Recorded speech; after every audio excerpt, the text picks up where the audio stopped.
Welcome in, Pokemon Unite trainers, Unite Championship Series, North America, Regional League. This is day number 2 of week number 1, and we have 3, once again, wonderful matches to take you through the Sunday evening. I mean, this has been a really fun new, format, Husky, and who are we kicking us off with today? Have you heard of these teams?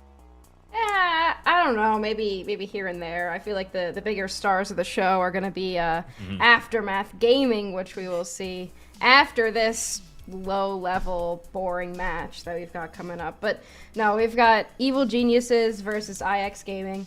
IX coming off of a win last night. It was the last game on stream versus Aftermath Esports. So we haven't really gotten to see how IX has improved over the off season and, how they're doing against some of these better teams. I could have said something nicer, but I couldn't think of it.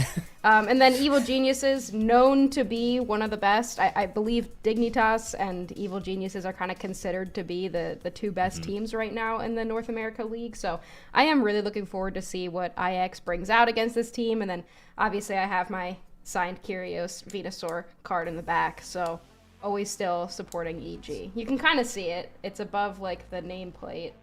Okay, yeah, I'm seeing. I see it. It's there. Yeah, it's there.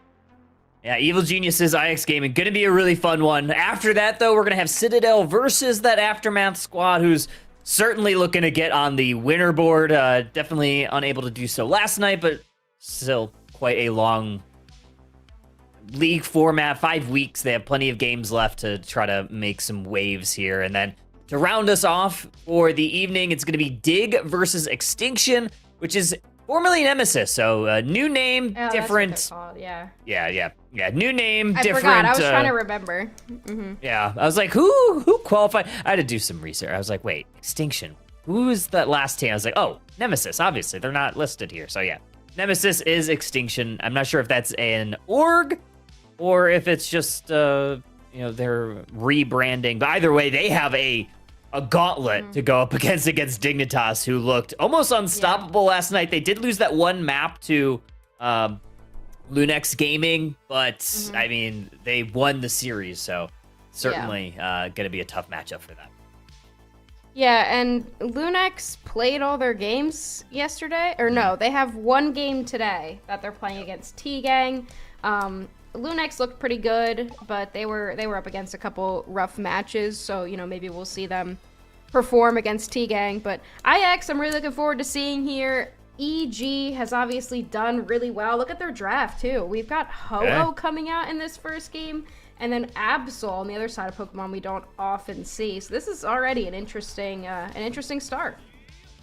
We have one experience share on the side of Evil Geniuses. Ho-Oh is going to be sporting that one. Nope. Already off to maybe a crash, but nope, we are in the game. Ducky, just maybe a little bit of a late start there. We're going to see this Squirtle along with the Psyduck, which we've seen quite a bit yesterday, head towards that top path. Ho-Oh, along with this Mewtwo X on the purple side. Not a crash, just a little bit of a buffer, a feature, if you will. And Liko here on this Darkrai, a Pokemon that we've seen come out as in the attacker role. We haven't really seen it played central area at all. It's kind of your CC-focused attacker. It seems like it's pretty okay right now, but I'm looking forward to seeing what Liko does on it. Obviously, it's not Duraludon, but I guess we'll have to settle for now. Here comes Vin on this Leafeon. Psyduck passive does push them away, push them a little bit backwards. Ducky on this Umbreon, able to steal away a little bit of experience from himself, still looking for that level 4 evolution. Mewtwo up in this top path, doing exactly what they want to do, getting all of those secures for themselves. I like seeing this Psyduck kind of coming back. I think that the EXP share changes kind of made Psyduck a little bit more prominent because you can still run it with EXP share if you want it to roam. Otherwise, it's a pretty solid support with a lot of CC that works well into some of these bulkier front lines. So I am glad to see that it's kind of back. Wailord sporting the little beach outfit on the duck right now. A little bit of a dance party right there between Roland and Whaley. Just trying to figure out if they wanted to go for an invade. Roland's certainly the type of player that loves to invade and live on that right side of the map if they can. Unfortunately for them, Burzy able to get that last hit. Now a War Turtle, not going to be stuck in that Squirtle stage. Glad to see War Turtle at this point in the game. Obviously, you really need to get to that level 7, get the full evolution as soon as possible. Only then can that kind of top path Blastoise option be good. But from what we've seen, especially with the numbers earlier on stream, Blastoise is in, like, I believe the encounter rate was like 95% or something ridiculous like that. So clearly this is one of the best Pokemon right now. Great secure there from Riker on the Absol. Not something that we see a ton of right now, but we actually saw a decent amount yesterday. So we'll see if Riker is able to get off to that fast start. But it is going to be a 4v2 up here. Burzy jumping in on the Ho-Oh Mewtwo, just trying to hide in this Speed Flux zone, waiting for Vin Diesel to come on in, but there's a lot of low HP bars. Vin able to dish out a lot of damage, and it's actually IX Gaming that's falling down a little bit. Okay, well, great Hydro Pump right there from War Turtle. Burzy able to pick up a double KO streak and eventually will get KO'd. Roland made their way back up into this top half, but that's a really good comeback for IX Gaming right there, especially because they definitely lost that fight. Ooh, this is actually going to be an Electro Drift Miraidon, so a little bit different from the Charge Beam that we typically see right now in the meta. Look at this engage here from Ducky, going to pull Wailord a little bit closer to the enemy side. It's going to be a Reggie Rock up in this top path, already down to half. Snorlax looking for a way in, going to try to block the path of Evil Geniuses. That opens the door for Blastoise to get the secure. Wow, what a secure there. Those Hydro Pump, I believe it wasn't even a Hydro Pump, it was just a boosted attack right there, able to get that secure. And IX going to try the same thing they tried earlier, look for an opportunity to push, but there are 4 members of Evil Geniuses, now 3 members of Evil Geniuses staying up there. Big Absol Unite move will take out this Leafeon before they could get their Emerald 2-step out. Chris Smith next to fall and followed by Roland, and this time the push works. Yeah, IX Gaming looking pretty good. First goal zone break is going to be that top one, but here comes Kyrios trying to make a move. Unfortunately, falls right down, and it's IX Gaming once again coming up with some massive KOs. And it's going to be a Regieleki down in this bottom path, and these are very low goal zones on the right side, so Evil Genius is not really prioritizing it. You know, I like Electro Drift here. I wonder if it was chosen for Electro Drift or after they saw kind of double Speedster. I guess on IX they went with the Electro Drift for more mobility. I think it's pretty good. It takes a minute to set up, and obviously you're going to be subject to some more damage, but I think it's pretty decent into something like Absol and Darkrai. Regieleki now getting chipped down to half. Here comes Ducky looking for a secure. There's the Snarl. There's that Midnight Slash once again. Uses it for the secure, and Regieleki making its way towards the Evil Geniuses side of the map. You have the Meteors falling down. Kyrios uses their Unite move. Liko looking for a way to try to get attached to the Miraidon. Unfortunately, unable to do so. Liko going to have to try to dodge away. There's that Hydro Typhoon from Burzy. Regieleki almost is knocking on the doorstep, but Roland doing a good job of holding the door closed. Wailord now getting attacked by the Mewtwo X, and Mewtwo X goes down. There's that Emerald 2-step. Very low HP bars for Evil Geniuses. They're going to go back towards the Speed Flux zone. Blastoise to the big KO. There's the Rekindling Flame trying to bring some Pokemon back. Look at the Regieleki just dancing at the doorstep right here. Finally, it will go down. Umbreon able to take it down before the Snorlax block could push it in, but really good fight there from both teams. They forced out the Ho-Oh Unite move, and everybody on EG kind of used everything there to make sure that that push didn't come to fruition. Really good fight from both sides. I like this Blastoise a lot right now. Burzy looks absolutely incredible. I mean, that's a high mark coming from Husky, a notable top path. Yeah, it's not often Blastoise that hater. I like it. I just feel like Burzy is hitting like every single thing. They're really dispositioning the enemy team. They're using their surfs at the perfect time, and Evil Geniuses can't really seem to do too much about it at the moment. And there's another secure. I know. There's a Registeel, so IX Gaming pretty much able to roam the map and do whatever they please so far. However, Evil Geniuses, is making a little bit of a dent in the score lead, 40 points in that bottom T2. Now we're going to fight over this T2 on the top side. There's that Hydro Typhoon, but it's Psyduck and Leafeon going down. You got to like that trade if you're IX Gaming. Curio's going to Electro Drift into the Blastoise, pulling them closer is that Mewtwo X. Burzy trying to run away now. That it was the Focus Band pop, and Roland's they're just waiting for them, and Riker with another secure on this Absol. How is Burzy getting away from these moments? Curios very low will go down to the Snorlax as well. I hated that push from IX Gaming, but they honestly didn't lose too much out of it. I believe they just lost Whaley over there, and somehow Burzy was able to get out. Liko still on the enemy side of the map trying to do some damage. I think that IX, they're looking fantastic right now, despite having a little bit of a deficit in terms of score. They are looking really good. I believe they've gotten most, if not all, of the objectives, and their team fight is fantastic. If this Blastoise can grab... Oh, they're maybe looking for that 50 points sneaky in there, but they're trying to sneak in. If they can get that level 13, they're in a really good position. It is going to be Regieleki down in this bottom path here for Evil Geniuses. I don't think AX Gaming really wants to pay any attention to it. They are really setting up around this Kyogre in the central area. Yeah, they're getting good positioning. Riker is going to kind of be the linchpin here. It's Riker versus then this Leafeon on the other side. And we already know that Darkrai can immediately isolate an opponent by putting them in the worst nightmare. And that could be the Leafeon. That could even be the Ho-Oh. But I think, you have to watch out for that Rekindling Flame coming out. If you don't take the Ho-Oh down and you use all of your resources before the Rekindling Flame comes out, then this could be a difficult position for IX. Miraidon has to vacate the premises. Kyogre's starting to get chipped at by Burzy, and we had that 100 points on the backside. Ducky getting dangerously low, forced to use their Unite move. Pushes a couple of members of IX Gaming into harm's way, and Ducky is able to get away. Unite move from the Absol doesn't really hit a whole lot, but Mewtwo X is down here. Burzy continuing to put a little bit of pressure in. Wailord is KO'd by the Leafeon. There's the secure, though. It's going to IX Gaming. Riker again. Riker, though, very low right now. Psyduck goes down. Absol also going down here. Blastoise does get a KO. They have a shield available. Leafeon is still up as well. And we've got now Burzy and Smuglax running to this tier 2 goal zone. This 100 points will put them in the lead. But Mewtwo, look where Mewtwo's going, up into the top path. We have Liko up in the top path as well. They might have to pivot back to try to stop this score from going in. I don't think they're going to be able to do it. No, you get 17 points followed by the 100, and EG is still in the lead, Kyle.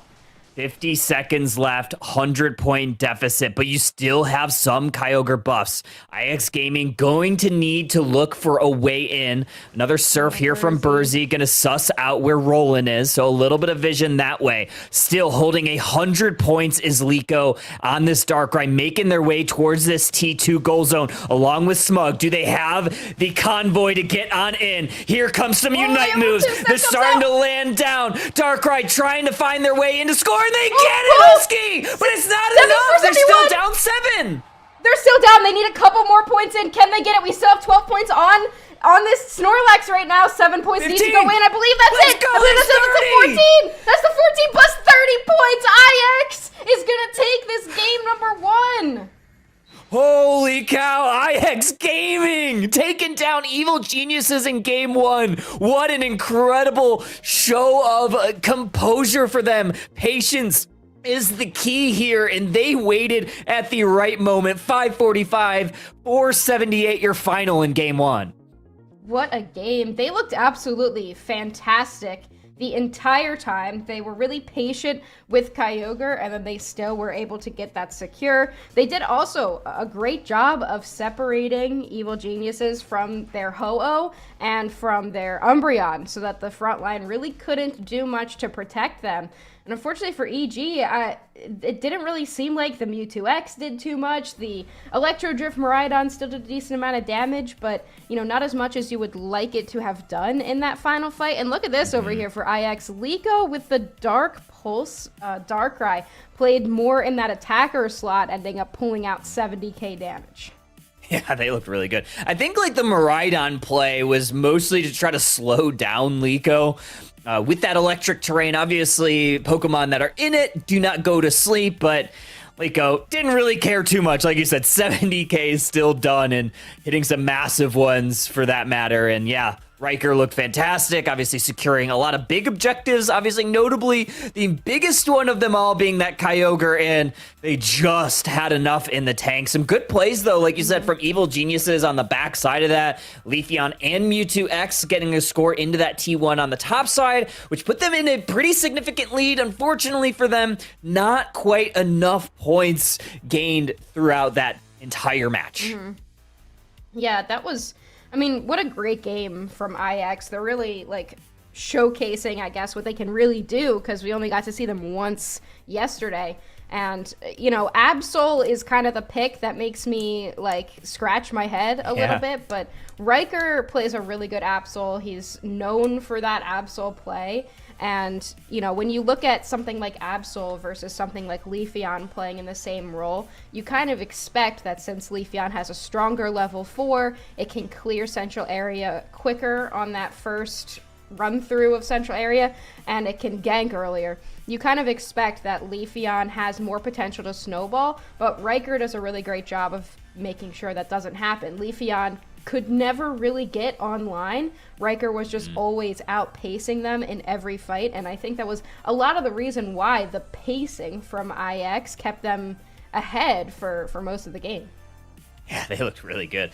Yeah, I mean, there was just so many moments in that game where I'm like, they're handling their own, and I think there were a lot of question marks with this team going into this season. Obviously, a great showing towards the second half of last year. Obviously, the heroic run that they made to qualify for Worlds. They had a very decent run at Worlds. I think they came, like, I was there watching it off stream, and they didn't have too many games on stream, but they had probably like one Groudon, or not Groudon, it was Rayquaza at that time. One Rayquaza fight away from making day 2, and obviously getting the qualification, the invite, if you may, to the league format. There are a lot of questions like, can this team repeat the success that they had last year? I think already we're starting to know that that answer is yes. Yeah, they're looking really solid, and honestly, I think that it's kind of expected that IX are more towards the bottom in terms of the rankings of all of the teams that are currently in the North America League, but though I think that's probably true, I also think that IX is a really formidable team, and they could upset any one of those top teams. And so far, you know, they take one game off of Evil Geniuses here. I think that EG doesn't necessarily expect that going in, so I think maybe they lock in a little bit harder. You know, they don't underestimate IX the way that I feel like they might have in that game 1.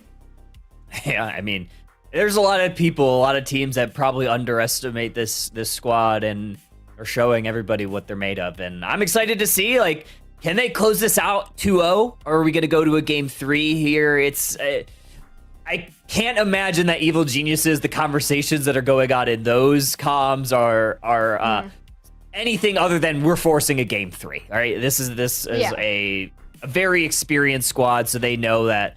Okay, well, we're gonna have to maybe counter pick some of what IX had going on there. Like you said, that Absol looked really good. It was a great counter to that Leafeon. It shut it down like early on. Normally, like you said, Leafeon very good early, but Absol equally good early. So maybe we change up. Maybe we don't see as many speedsters in game 2. Yeah, I also think I want to talk a little bit more about the Ho-Oh pick. It's come out a couple times. I feel like it's not a Pokemon that we usually see Rollin running. I know we've seen it like a couple times here and there. But the choice in the endgame fight to immediately use the Rekindling Flame on the Mewtwo X was interesting to me. I don't think it's a bad choice, because if I'm playing Ho-Oh and my carry drops, I'm usually just going to use the Unite move, because that's going to be the most powerful thing, you know, that I have. But I wonder in that situation if that's really the best option, especially because the team didn't really seem like they had much of a plan to, you know, go off of what the Mewtwo X was doing. They didn't really seem like they were following them. It seemed more like they just didn't want to have a player down, and they didn't want IX to have an opportunity to advance. But I don't know if we see the Ho-Oh come back again. It did do some damage. You know, it's very, very tanky. I'm just not sure if it was really that frontline defender that we saw the Snorlax was on the opposite side. Snorlax, Smuglax, the namesake, looked fantastic. And I mean, Ducky did a fantastic job too, right? Like, obviously, Umbreon was the foul play Snarl, so it was kind of slotted more in that frontline presence. And is kind of like a roll-in pick, right? At least the way that they were playing it was very much, disruptor, try to dish out a lot of damage. But like, yeah, I agree. Like, it just didn't seem like it was. It didn't really allow Evil Geniuses to play the way that they probably want to play, which is with very high tempo. I mean, the Mewtwo X is a very powerful pick right now, but it doesn't seem like that's what I envision, Chris Smith playing. When I think Chris Smith, I think of like those top lane Pokemon that are not as much brawlers, but more of like these assassin type of Pokemon, the Lucarios that are able to dash in and dash out and dish out a lot of damage, whether it's the Power-Up Punch build or Mega Lucario, obviously, or like even like the Ceraleges or like the Mimikyus. I think maybe we see Chris do more of like a true carry, because I don't feel like Mewtwo X is like a carry. It feels more of like a supportive brawler in a way. Yeah, I'm not the biggest Mewtwo X fan, but I think that as I'm watching more, I understand why it's being picked so much. And I think that it's really only Future Sight that you should really be playing. I think a lot of my problems with seeing Mewtwo X was like the Psy Strike just doesn't really seem right for the way that you need to play that Pokemon. And also because of the EXP changes, it's easier for Mewtwo X not having to evolve to get a ton of experience. But I don't know, it just didn't seem like EG was just really in it in that first game. Like, nobody really seemed like they were at their best. Not that IX didn't play a fantastic game, but EG, I just feel like maybe they weren't playing the things that they really wanted to play, or, they didn't really have much of a plan going in. But I imagine, we see them kind of lock down some of these coveted picks. I don't think they let Blastoise back in. Like, I think that they either take that Pokemon away or ban it out. And I think, they have a better plan for the Miraidon if they do pick it up and kind of build more of a traditional composition. It just didn't really seem like any of their comp was really, like, it didn't really flow together very well. So I wonder, I'm sure we will see some changes. I wonder which changes we will see. As for IX, they played a really solid game number 1, and I think that still they're going to have to change it up, because I don't think EG is going to let them have everything that they wanted. Yeah. We are waiting for the game. It does look like the game has started. We're waiting for it to come available on the spectate mode, which should probably be any moment at this point. Yeah, it should be any moment at this point, but I mean, there's always the probability of it crashing during draft or something, true. And they had to like end up remaking it anyway. So there's always something like that going on with this game. It is interesting. Something. Like, I think that all things considered, they have been able to like move through the matches fairly quickly. I feel like in previous years we haven't, like, it's no matter what, even if there's crashing, if there's not crashing, whatever, I still feel like it's just taken forever to get through everything. But so far, it seems like it hasn't. So, well, looks like we've got our game up. This time, somebody let Vaporeon in for some reason. Let's do it. Yeah. Okay, and we are going to get a Leafeon, but this time it's going to be in the hands of IX Gaming. Zacian hitting the board. Vin Diesel going to be on Glaceon this time. So we do have a couple evolutions hitting the map here. Another fun fact, IX Gaming is the only team that has not lost a map for North America. Okay, so best record so far. Let's see if they can keep it. Vaporeon going to the bottom path. So this is interesting. We've got Mewtwo Y as the attacker. We kind of left Miraidon in the dust. And this time Riker has gone with the Leafeon, which makes me wonder, did they take the Leafeon away, or did their Absol, maybe get banned out? Or did they just like the idea of Leafeon better with something like Buzzwole that has a lot of CC and disposition? I guess, we'll see in the end what the bans ended up being, but already Burzy moving in. And Riker also moving down towards this bottom path. Curios gonna try to hold the door here on this T1 goal zone. Ducky, although, going back to the Pokemon Center early on, and Curios gonna have to hide in that speed flux zone where they're gonna watch some points rain in for IX Gaming. Look at this, Burzy. At this level 3 mark, they want to get that level 5 as soon as possible, which seeing them on Buzzwole makes me feel like we probably saw Blastoise get banned. Oh, look at this! Icy Wind that Finn's running. We saw it a couple times earlier on main broadcast. I think teams are starting to consider running Icy Wind rather than the Icicle Spear. That's, it's pretty interesting, especially you got like a Leafeon. You could really do a lot of burst damage. There's an eject button from Smuglax just to get back over to safety. In the top side, 2v2. Again, IX Gaming kind of coming out ahead here. Whaler going to hit that serve. Burzy going to go ahead and hit that last hit. And we're still stuck on Clefairy for Evil Geniuses. As I say that, we finally have a Clefable. This is a pretty decent Clefable composition. Makes me wonder if we'll see Ducky go the flip turn here. But you can just kind of sit with the Zacian and heal it over and over again. I don't know if there's going to be enough damage from IX to take it down. So I guess we'll have to see how far ahead IX can get with this Leafeon. So far, their level 6 is matching the Glaceon's. Now level 7, looking for a Unite move as soon as possible. Trying to get this 27 points in, but they're going to have to retreat a little bit as Leafeon did get another stack in. Vin Diesel come up to the top path. Now going to attack Wailord. There's that Psy Strike. Whaley going down. There's going to be the Sacrificial Lamb. Burzy pops their eject button, gets to safety. Citrus Berry gobbled up there by Riker. Now they're trying to push forward as Evil Geniuses is trying to go on in and siege this T1 goal zone. But as I say that, they see the writing on the wall and they're going to retreat on backwards. And we're going to take a look at this 1v1 down bottom.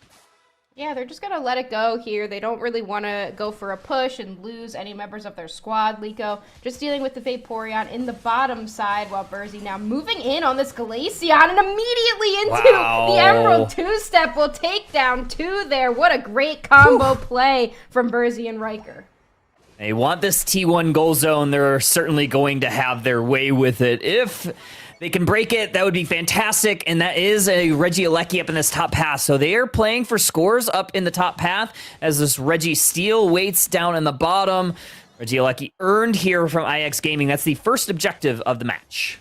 Again, we're seeing Riker just come out ahead so far. And look at this, Liko trying to get a secure there. Not going to be able to out-secure the Icy Wind with 4 members against them. They are going to be able to take down this Darkrai. Here comes the support and defender squad from IX. And it looks like EG is going to pull away here while Riker tries to push this Regieleki in by themselves. I mean, they're level 10 against a level 7 Chris Smith. I don't know if it really matters that the Zacian's on pad.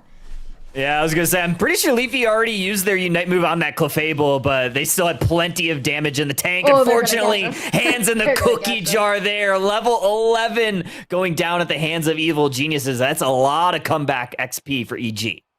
Yeah, I think Riker maybe got a little bit too confident. EG responded pretty well to that push, but still, IX has created a substantial lead, over 100 points at the 5-minute 55-second mark. So they're looking really solid, looking for more levels, potential opportunities to get some picks. But EG responding really well here, playing around this Clefable. They will take down 1, potentially pushing onto this Tier 1 goal zone. 4v1 here, force the Unite move out, and that's a double KO for the Zacian. Now it's Evil Geniuses attacking this T1 on the top side. They go ahead and break it. 160-175 your score here. Still small lead here for IX Gaming, but Ducky, level 10 against Darkrai. Liko, level 9, so this Vaporeon's looking pretty good so far. Yeah, Vaporeon, obviously one of the best Pokemon in the game, banned in most of the games here, but Ducky playing it very well. It's a defender that gets levels easy, which is always a very valuable thing. Plus, it's an EV, and all the EVs are the way that they are. But in the top path, we've got IX moving up here for this Regieleki. I could totally see them looking for a push with this second Regieleki here, but this is a pretty free objective for them, so we'll see how they handle it. It's already down to half, so no response here from Evil Geniuses. Zacian actually is going to respond to the T2, make sure that doesn't go on in. Instead, the rest of Evil Geniuses going down to this second Registeel buff. Here comes Liko, going to attack Curios. It's getting dangerously low. Whaley going to hit a Psychic, push Vin a little bit away. There's that Icy Wind secure, this time on the Registeel. There's that Emerald two-steps, going to take a KO on the Mewtwo. Yeah, wow, and look at this. The combos again from Riker and Burzy, but Vaporeon, so tanky. 3 members of IX trying to chase it down. It doesn't even really get it to half. Liko currently has a Unite move. They are going to throw, or no, they didn't throw it out just yet, but they're looking for a target for it. Burzy, very low, will be able to get the combo out on Christmas and take them down too, and IX doesn't get the push that they wanted. They will lose the Darkrai, but they got a couple of valuable picks of their own.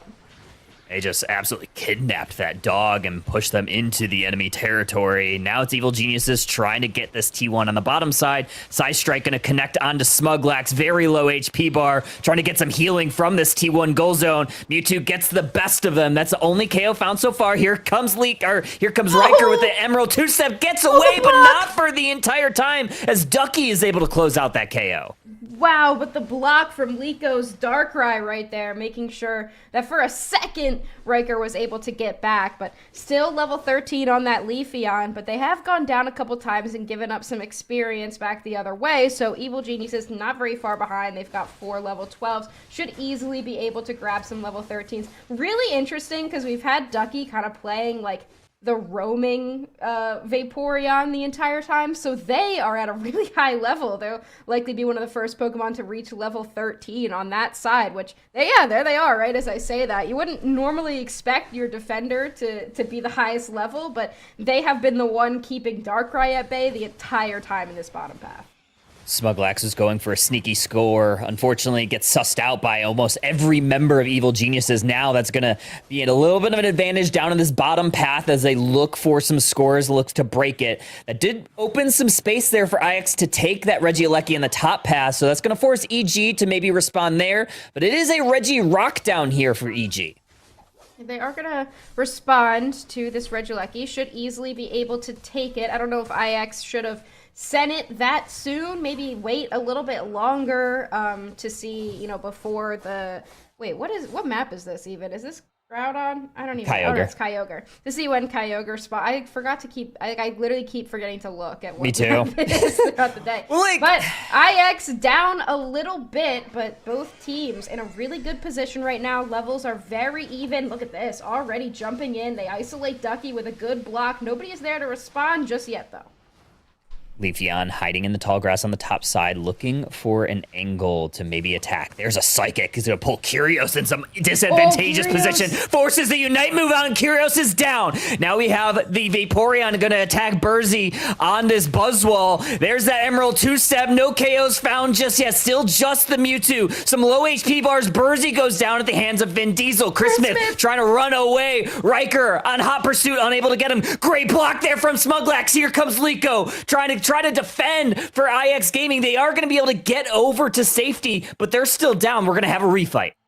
I don't know how Chris Smith gets out of that situation. They were on less than 1 HP, just so tanky from both sides, and nobody able to do enough damage. Now we still have a Darkrai Unite move, so they can choose whoever they want. Isolate Whaley will get caught out here. Great Icy Wind there from Vin. We still have 1 Unite move on the board, and Riker doing a little bit of farming up in that top path to see if they can get their Unite move back, and we could have a refight here very soon. It looks like they're kind of converging around each other. Curios already in the center of that pit. Liko going to take the Glaceon into the worst nightmare. Vin will go down, Kyle. Okay, we have some KOs found. Just the Leafeon right now. Smuglax laying out the block. Glaceon down. And now we have 3 members of IX Gaming down as Liko's trying to run away. Trying to make a mad dash to some of these goal zones. But EG on the backside going to get 100 in the top, 100 in the bottom. EG likely taking this game. IX Gaming falls in game 2. EG forces a game 3. What a great game there from both sides, but EG able to pull it out in the end. I think one of the difficulties of running a Darkrai is, yes, you can isolate 1 player, but that means that your team is down 1 player. So, in that situation, you have EG just kind of run forward on the rest of the squad. They were a little bit lower HP, and EG was prepared for that refight despite IX having a little bit more Unite move economy, and then able to split off, get some scores in, cement their victory, and we are going to be going to a game 3. Insane stuff here for EG. I think really the catalyst of that game was, unfortunately for Aeos Gaming, was Smug getting caught down on that T1 goal zone, which enabled Evil Geniuses to not only break that T1 on the bottom side, but earn that Regirock buff as well, which lasted a majority of that Kyogre fight, which we talked about Chris Smith getting off on 1 HP, getting away there, and I feel like that Regirock buff might have played a large portion of that, and maybe what kind of caused Aeos Gaming to unfortunately lose that Kyogre fight. Otherwise, I think they might have found the right amount of picks. Yeah, little bit of a couple of weird pushes from IX. I don't know if it was overconfidence or just, wanting to try to even up the score a little bit or go into the final fight with a score lead. But some of those pushes were a little bit sus, I'll be honest. I think they got a little bit excited. They didn't play as patient as I would have liked to see them play. But take a look at these numbers. I mean, 60k damage on the defender Pokemon. And I think this is kind of why we see Vaporeon consistently being banned. Look at the bans. Wait. So I was just gonna say. IX was the one who banned out the Blastoise. They assumed that EG would take it, so they gave them the Vaporeon for that first pick. Yeah, you almost kind of have to ban out that Pokemon. I mean, Lucario, you do not want to give Chris Smith Mega Lucario, especially with how powerful that Pokemon is. Also, Mega Gyarados, I mean, both of those Pokemon, those Megas specifically, have been kind of running amok, and there's just a lot of Pokemon that they kind of have to, play around with. So it's really tough. Some good calls here for Evil Geniuses. I really like their composition, and honestly, maybe the numbers don't exactly show it for Chris Smith, but I think the Zacian definitely performed better than the Mewtwo X in the last game. He definitely found some value at some pretty opportune times. Yeah, and double backline looked pretty good, even into double speedster. I feel like, you'd expect double speedster very hard counters a double backline composition, but we saw Ducky just doing a really good job of not letting Liko level up in the bottom path, and also, preventing Riker, this Clefable, like really preventing Riker from one-shotting both of those attackers, and it allowed so much damage to come out from both of them. I loved the Icy Wind. It was just so annoying to deal with, because then you're trying to walk away from it, and Vin's continuing to basic attack you and get ready for the next burst. I liked it. I think it was a good pick. Yeah, I wonder kind of how we're going to attack draft here. Obviously, I keep wanting to say V1. IX Gaming lost this game, so they are going to have the option to either pick if they want to choose the map selection or the side selection, and then Evil Geniuses will have their choice at whatever was not selected. I feel like we'll probably see... oh, look at him. He was pissed. Oh, he mad. I don't know. I feel like we probably see IX Gaming select that first side and try to take like a power pick. I feel like teams aren't selecting Rayquaza. I think we saw maybe 2 of them all day, so it'll either be a Kyogre or a Groudon. It seems to be the play, but who knows? Maybe we do see a full out Rayquaza, which did we see one? Bring the Dura. Yeah, we did. We saw a couple of them, but I think a lot of I think that everybody, I guess the NA people have kind of assumed that we would all be picking Groudon when you get the option. Groudon, a pretty balanced objective, but I think that teams instead have been more valuing not having to change too much between games. So I think we've seen a lot more, if we've seen Kyogre both game 1 and 2, they just continue with it for game 3. But, we've seen a couple teams do it differently. And I'll imagine the same thing might happen with the next one where we have Groudon as the first map regardless. I think teams will likely just continue with the Groudon. I would like to see, like the data coming out from which Pokemon are played more on specific maps. I think that double attacker team composition has worked pretty well on Kyogre maps specifically.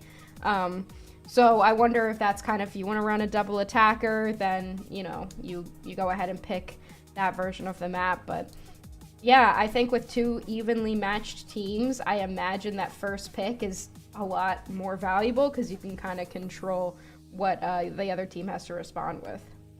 I know we talked about it yesterday, but I do really enjoy the kind of the gamesmanship around, picking the different maps. And I think it would be really cool to have some of that data of, like you said, like what Pokemon do well on what maps, because to me, that is some valuable data that as we like progress through the season, like how do Pokemon actually perform? Obviously, there's like the feeling and all that, but like how do the Pokemon actually do when push come to shove on the different maps? Do speedsters benefit from having that extra tall grass at Kyogre, or do they just benefit from people being up in the open?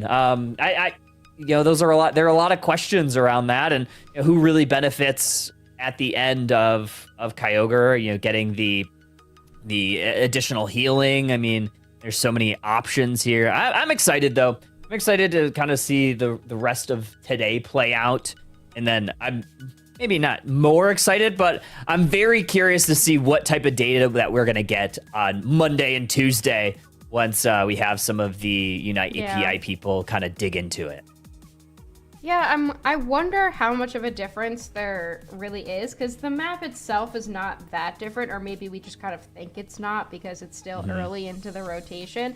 But, I guess the main difference is like Ray is, a higher probability that if you get Ray, you win the game. Groudon is probably the lowest probability that if you get it, you win the game. And Kyogre is known for being a map with a lot of tall grass, so, you get less vision, I guess, on the enemy team. Yep. But other than that, I feel like they're not super different, and teams kind of know how to play on all of them. Obviously, they know how to play on all of them, but it's still Thea Sky Ruins, you still got the same pathing strategies. I wish it was like a little bit different, like forces them to like, oh, this is the map where we get double jungle a lot or something like that. But still,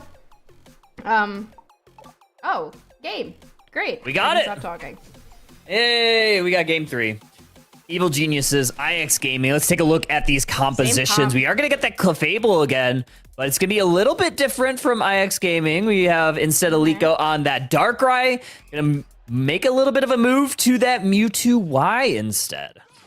All right, so EG as well, very similar composition, except it looks like this time Vaporeon was banned out again, so Ducky gonna move back to the Umbreon. Other than that, everything is the same, or no, is it Mewtwo X now? Mewtwo X on the left side. Okay, so we've got Mewtwo Y on X kind of playing in the bottom path, like attacker slot. And look at this, Liko also on the other Mewtwo, so everybody's out here on the Mewtwo's. Yeah, a lot of Mewtwo's. No Mew, kind of lacking here in this set so far. We saw a decent amount of it yesterday, specifically Citadel Gaming Flareon's using it a lot. But Riker, early rotation up to the top path, looking to make a little bit of a wave up there. The bottom path, Smuglax, trying to get some last hits against Evil Geniuses, and I believe they were able to get that. Yeah, I couldn't completely tell here, but this time Riker heading up into the top path. We saw a previous game they went down bottom first, but they haven't really been able to do too much just yet. They are level 4, and EG hasn't really given them much of an opportunity to engage on them, and Glaceon getting a couple little more bits of experience here before we see the birds hit the map. Right, been a little bit late, but there are 4 members of Evil Geniuses pivoting towards this top path. Nice play by Ducky there. Foul play, 2 members into a little bit of harm's way. Icy Wind unable to get the KO on Whaley, and in the bottom path, it's actually Curious doing a pretty good job of holding their own. Yeah, Icy Wind looks really good. I think Riker has to get a little bit further ahead and then just kind of target down that Glaceon. The problem is the passive is really, really good. So if you do throw an Emerald Two-Step before breaking its passive, then the Glaceon with that Icy Wind can still take you down. Either that, or you see an Icy Wind Glaceon on their side, you gotta start going for, like, their blue buff. Like, take their blue buff away, because then they can't keep the Icicle Spears up for a long period of time. So a little bit of scuffles going on, but no KOs for either team. Yeah, it's been kind of a stalemate between all of this. I thought Liko was almost going to take out Ducky there, just enough shielding from that T1 goal zone. This might be the big KO that everybody was looking for. Evil Geniuses getting the take Smuglax on a trip back to the Pokemon Center as Liko is trying to find enough damage to maybe damage some of these HP bars low enough to find a knockout. Gonna Mewtwo Mega Y unite into Kyrios. So that's a lot of a big pull right there. And we do finally get a KO for IX Gaming. Yeah, great pull there, but unfortunately Glaceon still around, able to easily take down Liko on the Mewtwo Y after that. And we do finally have the level 7 up here on this Blastoise. Definitely not as ahead as we saw them in game number 1 when Burzy was playing it. They will be able to take that, or actually I don't even know if they were able to take that, but they went for it at the very least. And there's a nice little surf there to try to section off these Natu family away. And on the bottom side, it is a Regirock. Riker throwing out that Razor Leaf right into Ducky. Not enough damage just yet. Another scuffle towards this central area of the map. And it's going to be a 3v3 here. Psystrike Mewtwo on Mewtwo Crime. Icy Wind's going to connect on Smuglax, but a nice little block there absorbs a lot of that damage. There's that Glacial Stage. Riker looking for a way to secure, but it's actually going to be Ducky on the Umbreon.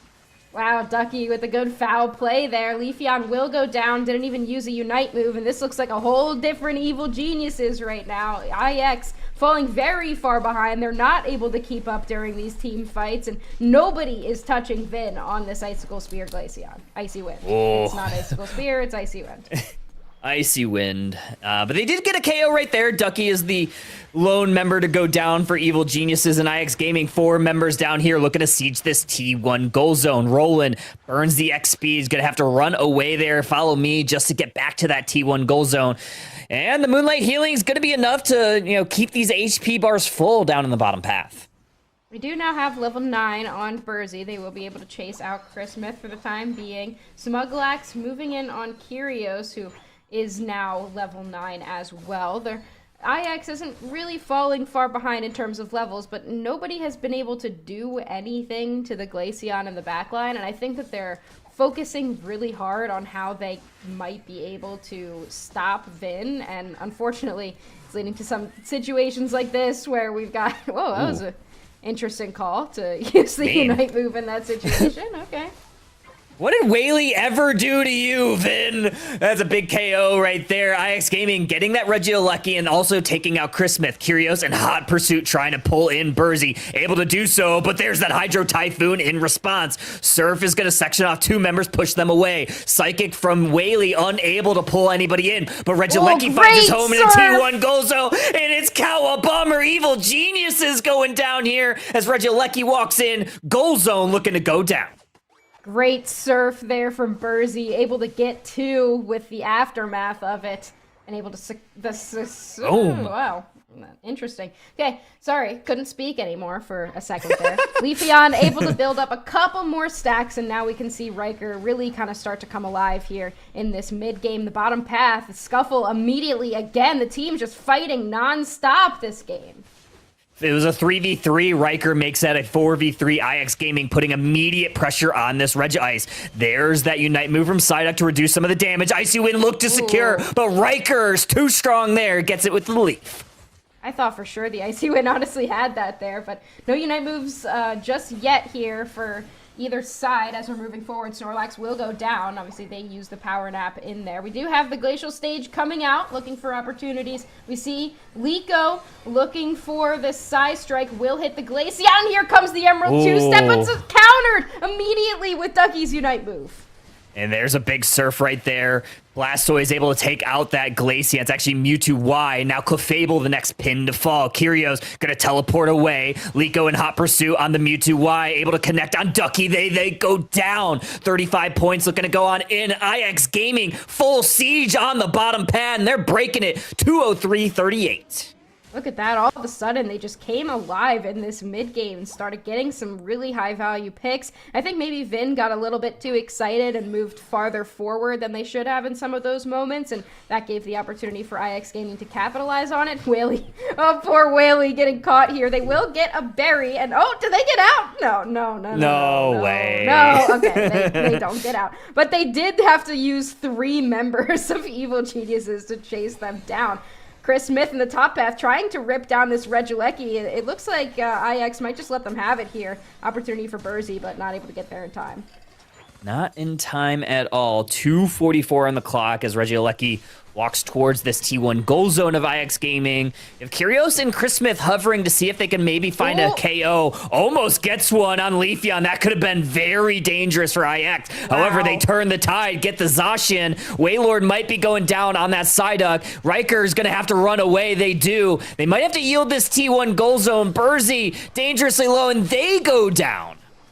I mean, I think at that point, you just want Riker to get out. I think they realized that they overstayed, and they sent all 5 up into that top path to break the goal zone, and they will be able to break it with a big overcap as soon as the 2-minute mark hits. I think IX realizes that they're gonna go ahead and break it here. I don't know why they wouldn't just grab those extra points, but, no big deal. Yeah. They're still gonna be a little bit behind, but we'll see if those 10 points matter at the end.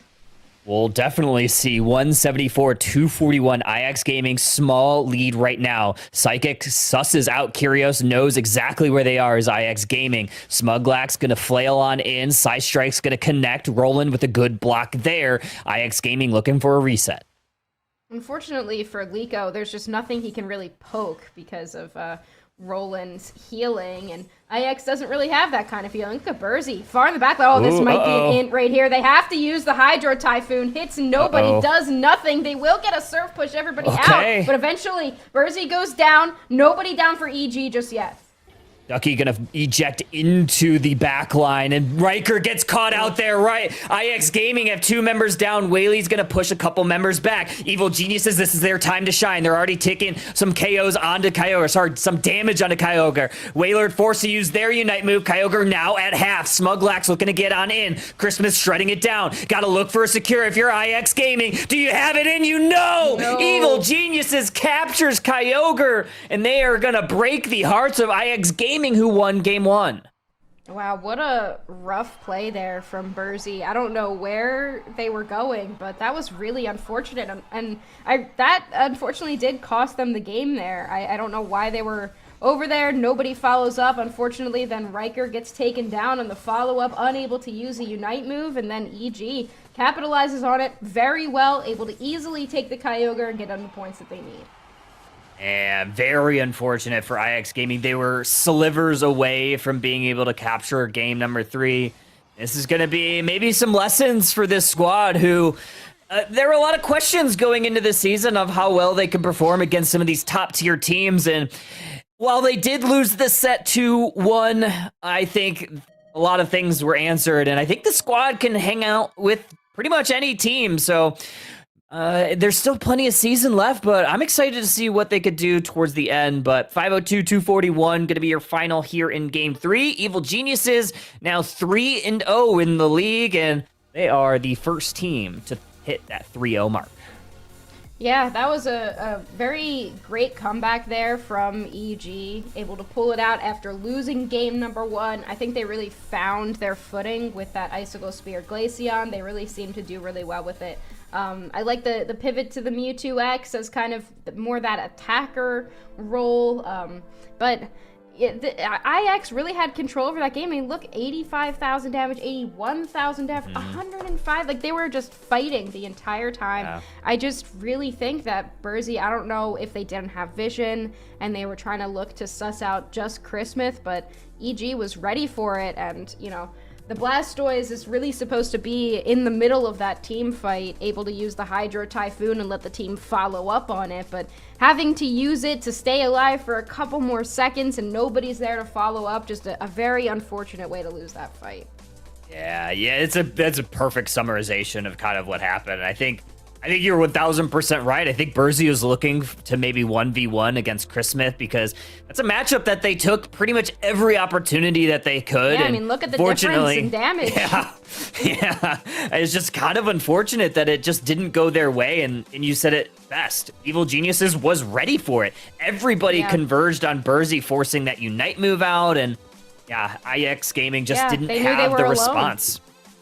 I think that EG is the team that can pivot there. If you put yourself in that position, then it's going to be much harder for you as the one that made the engagement to get back to your side, whereas EG can just walk a couple steps up towards that top side where Burzy was coming from, and there was no way for IX to respond to where that fight ended up breaking out. Oh, we got replays. Ooh, look at some replays here. Yeah, this is a halfway mark, and this is a very interesting part of the game. This is a great Unite move, great Blastoise play. There's that Psychic that just barely misses. That Mewtwo Y Unite from Liko was perfect there. It stunned them just enough so that IX Gaming could kind of take that T1 goal zone. Yeah, this was a moment as well where IX kind of started to fall a little bit. They lose Whaley. I think that at that point they just needed to back up, but unfortunately to save Riker there, Burzy had to go down. There was really nothing they could do. They gave up a level 13 KO and kind of let Evil Geniuses catch back up.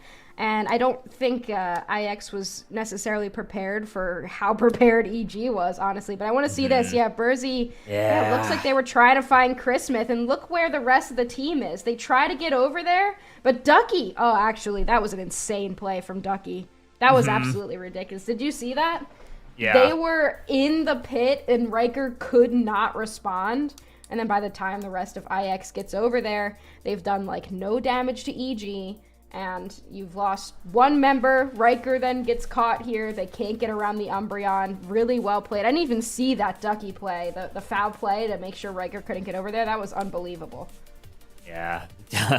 Insane work. GG's, everybody involved. Evil Geniuses, they are done for the week with a perfect 3-0 record. IX Gaming has one more set. We aren't going to see them. They'll be on the main broadcast later this evening. So they have a little bit of time to maybe watch the VOD. It was really great set. It was Whaley's in chat. Great job, Whaley. Whaley. That was awesome. Yeah. And thanks for the raid, Pika Diff. Really appreciate it. Welcome. Oh, Pika Diff. What's up, guys? It was a really fun set. Always rooting for IX Gaming, of course, but that was awesome. Everyone. I mean, I guess yesterday, I think going into this set, I was really wanting to see how IX would end up looking because we couldn't really tell last night. You know, they're playing the Google Forms team, so anybody, like, I hardly know where beats that team, to be completely fair. So there's not really a way to tell how good IX is from that set. So seeing them, it really seems like they belong in this league. They are just as good as some of these top teams. They could have easily upset Evil Geniuses there. I mean, they had opportunities to, for sure. Yeah, maybe Evil Geniuses weren't quite ready for him in game one. They definitely, kind of buckled down at those Kyogre fights in game 2 and 3. But I think all 3 games, IX Gaming could have won. There was not a single one of those games where they were out of it. And to be frank, I think they were kind of ahead in pretty much all of them. I mean, maybe that's not even a hot take. I think they looked really good. But we are going to go ahead and take a quick break. Production has told me that they need a break, so we're going to take a very quick break. Grab a drink. It's just nobody on It's just Shiv. All 5 members of production said that we need to take a break, so go grab a drink, grab a snack. We're going to have Citadel Gaming versus Aftermath when we get back after the very brief intermission.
Welcome back, Pokemon Unite trainers, Citadel Gaming, Aftermath Esports. This is going to be a really good matchup. Citadel we saw yesterday here on broadcast. Aftermath we saw on the main stream. We'll see what these teams are up to, and we're going to get pretty much right into this match. Mm-hmm. Our overlay isn't updated. Sorry, I'm eating some popcorn. Me and Karma took get a drink, get a snack a little bit too seriously. Yeah. So, there we go. But yeah, no, I'm ready. There we go. Oh, Shift said OBS crashed. Oh no! So we'll get that up for you shortly. We'll get that up in a second. I am interested to see. So, last night, watching Aftermath, it was the last match on broadcast. And it was against IX, and obviously they got absolutely obliterated. But it looks like Lacoding now has picked the Talonflame. Talonflame. So, should be interesting. Yeah, I don't know. I don't know what else to. I don't know what else to say. I don't know what anybody on this team like really plays or what they've been practicing or whether they scrim frequently or anything. But they gave Mega Gyarados. Okay. Yep. Yeah, we're giving up Mega Gyarados. We're also giving, so said Sam, the Gardevoir, and then you're giving Flareons the Inteleon. So this should be a very interesting one. Aftermath Esports going to be on your purple side, Citadel Gaming on your orange side. Agnew taking this Squovit up to the top path, as well as this Squirtle. Yeah, I wonder with situations like this, if, you're Agnew here, if you just can try to slow down Citadel in any capacity, then that might be your best option. So here comes the Greedent looking for an invade, actually a double invade here. We've got Theory on the Vaporeon also trying to invade Sam. This could be a really good start for Aftermath if they can pick up a KO here and slow down Sam a little bit. Doesn't really seem like Citadel is going to do much about it. They would rather just get their farm in their lanes, leave Sam out to dry. He'll figure it out later. I do not want to yield any KOs over to this Magikarp either. If you're able to get online as a Magikarp, you're going to have a very good time, especially if it can happen pretty early on. Immortal's going to respond to that invade with that Snorlax and make sure that Citadel Gaming holds their own central area. Aquilo responding to Lakoding, who has hit level 5 on that Talonflame, trying to prevent these Natus to going over that way. Yeah, I mean, I think if you're Citadel, you would just rather get the Magikarp up to a higher level rather than having to worry too much about where Sam's at. But in the bottom path, Aftermath picking up a really valuable KO there. They do get Flareons, but they were by themselves down there, so they have traded here. Citadel looking for some scores up in this top path instead. Not looking too bad so far. So now level 6 on that Talonflame. Flareon's trying to gather as much experience as they can. Good little invade play, but unfortunately it doesn't go exactly the way, but you do get the Greedent evolve. Now you have some burn and X speed, but Greedent gonna pay for their sins as they get taken out by Citadel. Yeah, Kilo grabs that mean look there. That's going to be really valuable against something like a Greedent. Here comes the Gyarados. They do get that last little bit before their evolution. And a Kilo up there as well. It doesn't look like Fwee wants to run away. Here comes the Talonflame. They have a potion available though. Fly finally will take down that big fish. Oh, I thought for a second they were going to escape with just a little bit. There's that mean look onto the Talonflame. Sam unable to get as much damage as they had wanted. Talonflame just able to narrowly escape the clutches of Sam, who's not hit that level 7. You'd certainly love that if you're Citadel. It's not often that you see a Talonflame running from a Gardevoir, but when it does happen, it's pretty funny. And Aftermath actually will go ahead and break this bottom tier 1 goal zone. I don't know if they just didn't score any in the top or if that was an even break, but also picking up a couple more KOs. We do see the Mewtwo getting the Mega Evolution, Vaporeon picking up a KO as well, and Aftermath leading the charge right now. All right. Hey, 110-57. So they are definitely looking better today than they did last night. So you got to hand it to him there. 1v1 up in the top path. Mega Gyarados versus Blastoise as Talonflame able to get that Regidrago for Aftermath. And here comes Egg trying to disrupt some of what this Mega Gyarados and Umbreon want to do. Regirock up in the top path. Aftermath a little bit lagging behind, unable to respond just yet. So, I mean, you would expect with the composition that Aftermath has put together that they do pull out a little bit far ahead early. And the reason that we're, surprised about it is because this team didn't look incredible yesterday. But Citadel has a scaling team composition. You have a couple 3-stage evolution Pokemon, and then you've got a Gyarados as well. And now Citadel moving forward, you've got the Vaporeon very low. A couple snipe shots coming out will force Aftermath backwards. It was a good Mewtwo Y Unite move, but unfortunately just not enough follow-up damage to really make any headway against Citadel. However, you do have that Regieleki making its way towards this T2 goal zone. Lakoding was able to handle that by their lonesome. Gonna look for a last little hit here on this Altaria, and maybe damage Immortals over on that bottom side. Snipe shot misses the mark there. Now gonna hit that mean look onto the Vaporeon, and they're actually gonna go ahead and hit that good snipe shot. Helps close that one out. Oh, here comes the Mega Gyarados. We do have the Unite move coming out. Easily takes down the Mewtwo, and they're going to want to look for more, especially now that they have the Mega Evolution. They're going to just jump right in on top of this Blastoise. Blastoise, not quite level 9, so they don't have a Unite move, but a great Surf pushes them away, while the rest of the team of Citadel able to score some points. 40 points being held by this Gyarados, and not able to get to the goal zones yet, but Immortal is going to block a path, and that might enable this push to go forward. 40 points in, 16-point overdog, not the biggest, but they do get some value on the opposite side. Snorlax going down for Citadel Gaming, so Aftermath has salvaged at least a little bit of experience in their way, and they still have a small point lead. Yeah, just a little bit of a point lead, and Citadel is going to want to close that gap soon. Great Unite move right there. Able to avoid getting KO'd, at least until that Snipe Shot comes out. Another one will go a little bit wide, but the mean look is true in that Vaporeon. Quick work made of them. It's a tanky Pokemon, but it's not much any Pokemon can do against a Snipe Shot and some backline, what is it? Oh, I can't even remember. Psyshocks. The Psyshocks from the Gardevoir. No one plays this Pokemon except Sam. It's easy to forget what the moves are called. Another Snipe Shot there. Reggie Ice taken here for Citadel Gaming, so good job there. Snorlax going to try to block some of these scores from going in on the bottom pass. Psy Strike is going to connect. Blastoise stuck in a mean look going back to the Pokemon Center.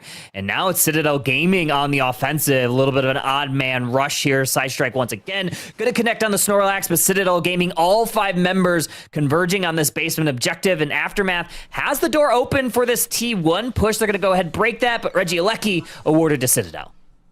Now that Citadel has scaled up, you have your 2-3 stage evolution attacker Pokemon at their full capacity, and you have Mega Gyarados out ahead. You know, there's not a ton that Aftermath is going to be able to do here, and we do have Fwee getting the Mega Evolution on that Gyarados. They're going to go and try to chase down this Mewtwo. They will get the Unite move out, but they won't be able to get away. Great Flame Sweep there from Lakoding will push the team away, and same with the Regieleki. Okay, we're going to surf on in backwards, and those are some big KOs here for Aftermath. Flareon's caught between a couple of different Pokemon. Lakoding able to handle that one just so nicely. Lakoding was looking for that Gardevoir. The fly, though, unable to hit them, and a good play there from Immortals just to make sure that the Gardevoir doesn't go down. You definitely do not want that to happen. But we're 1 minute until Kyogre here, Husky, and look at the score, look at the levels. Not too bad here for Aftermath. Yeah, no, they're doing pretty good. They're holding on to the score lead. You've got Lakoding at level 12 right now, and they're definitely the player that's kind of leading a lot of these team fights. And the question is for Citadel, like, how do you deal with Lakoding? Ooh, Flareon's jumped into a spot that he definitely did not mean to be. Another KO for that Talonflame. Now Egg will get caught here, but that's the Pokemon you'd rather get caught as opposed to your level 13 Talonflame. Yeah, not too bad. 220, 180, 30 seconds until our first Kyogre of our round 2 matchup. Registeel is the objective in the top path, and we're going to see Fwee along with Flareon's and Aquilo respond to it. Might be looking to try to take this down and give themselves a very valuable buff right before Kyogre. Yeah, Registeel buff and a level 13 Mega Gyarados is, that's a little troublesome for Aftermath, but honestly, this is not the stomp that I think everybody thought that it would be at this point. Talonflame looks really good, and look at them down there in that bottom path. They're going to look for a potential score. We do have Snorlax positioned where they could see it. Talonflame looking to increase the score lead, and they will. Nobody's going to respond to it. Instead, Citadel going to start chipping this Kyogre. Yeah, 100 points on the back end, so increased score lead here for Aftermath. Mean look onto the Blastoise, forced to use their Unite move, but those shields are stolen right away from Umbreon. Great play by Aquilo. Unite move here from the Mega Gyarados, looking to try to get the Blastoise, but they're able to get away. So Sad Sam has to use their eject button, but they get caught out. Flareon's also getting called out. Aquilo now going to try to hit this Talonflame. They get caught out, and there are 4 members, Husky, down for Citadel Gaming. Aftermath might be taking this one. Yeah, Aftermath winning this fight, and Greedent is going to push forward into the goal zone. They're going to look for 100 points. I mean, Flareon's is there to stop it, but they still need, they have a minute left, and they still need to get this Kyogre or push so far forward and get at least 150-ish points before that they can win this game. Citadel needs to pull into the central area and start taking this Kyogre. Yeah, 50 seconds left, and that is exactly what they are starting to do. Gardevoir starting to chip it down, but here comes Blastoise from Aftermath. Side Strike's going to connect on Immortals. Greedent caught in a mean look. Kyogre already at half. Heavy slam into the Snorlax block, and we're going to look for secure. Flareon's looking for it, but it's Mega Gyarados. Citadel Gaming steals the Kyogre. 2 members down for Aftermath. Make it 3. Mega Mewtwo Y trying to slow this push down, but it's not enough. 100 points on the back end for Lakoding, though. It's 20 seconds left. Everybody is down. We do have 100 points going in. 420. Oh, good double cap. They will get a double cap right there. 374. They need 100 more points. They will be able to get it. 474. Citadel comes back, able to take this game. And honestly, it should have been a lot worse than that. Holy, Citadel Gaming by the skin of their teeth, able to squeak this one out. Aftermath Esports almost pulls off a big upset in day 2. 620 to 420 here. Citadel will take this one. They lost multiple fights throughout that game. And honestly, Aftermath looked pretty good. They honestly looked pretty good. I don't know what to say about it. They looked good. I mean, Lakoding on the Talonflame, I don't really think that Citadel had a great response to it. They did run double attacker, and it required so much scaling that they just could never pull those 2 backliners ahead, especially when you have Lakoding in great positions throughout the entire match. You see them 6 KOs right there. That being said, Fui Mega Gyarados, I don't know if you want to give that Pokemon over to them again. No, I definitely do not want to see that Pokemon hit the Thea Sky Ruins. If I'm Aftermath, definitely was a menace, obviously seeing that. The numbers, 8 KOs, 5 assists, as well. But honestly, Aftermath looked really good, and there were so many moments where I thought they might pull this out, and yeah, very, very close there. Yeah, 87K from this Mega Gyarados. Yeah, good stuff here for both of these squads, but Citadel Gaming coming out ahead. No, they did look really good. Like, they were able to hold on. I mean, I guess it's a good composition for them. Very, very tanky. You've got Blastoise and Vaporeon. You've got Greedent just running around the map the entire time. They definitely could eventually take a game here.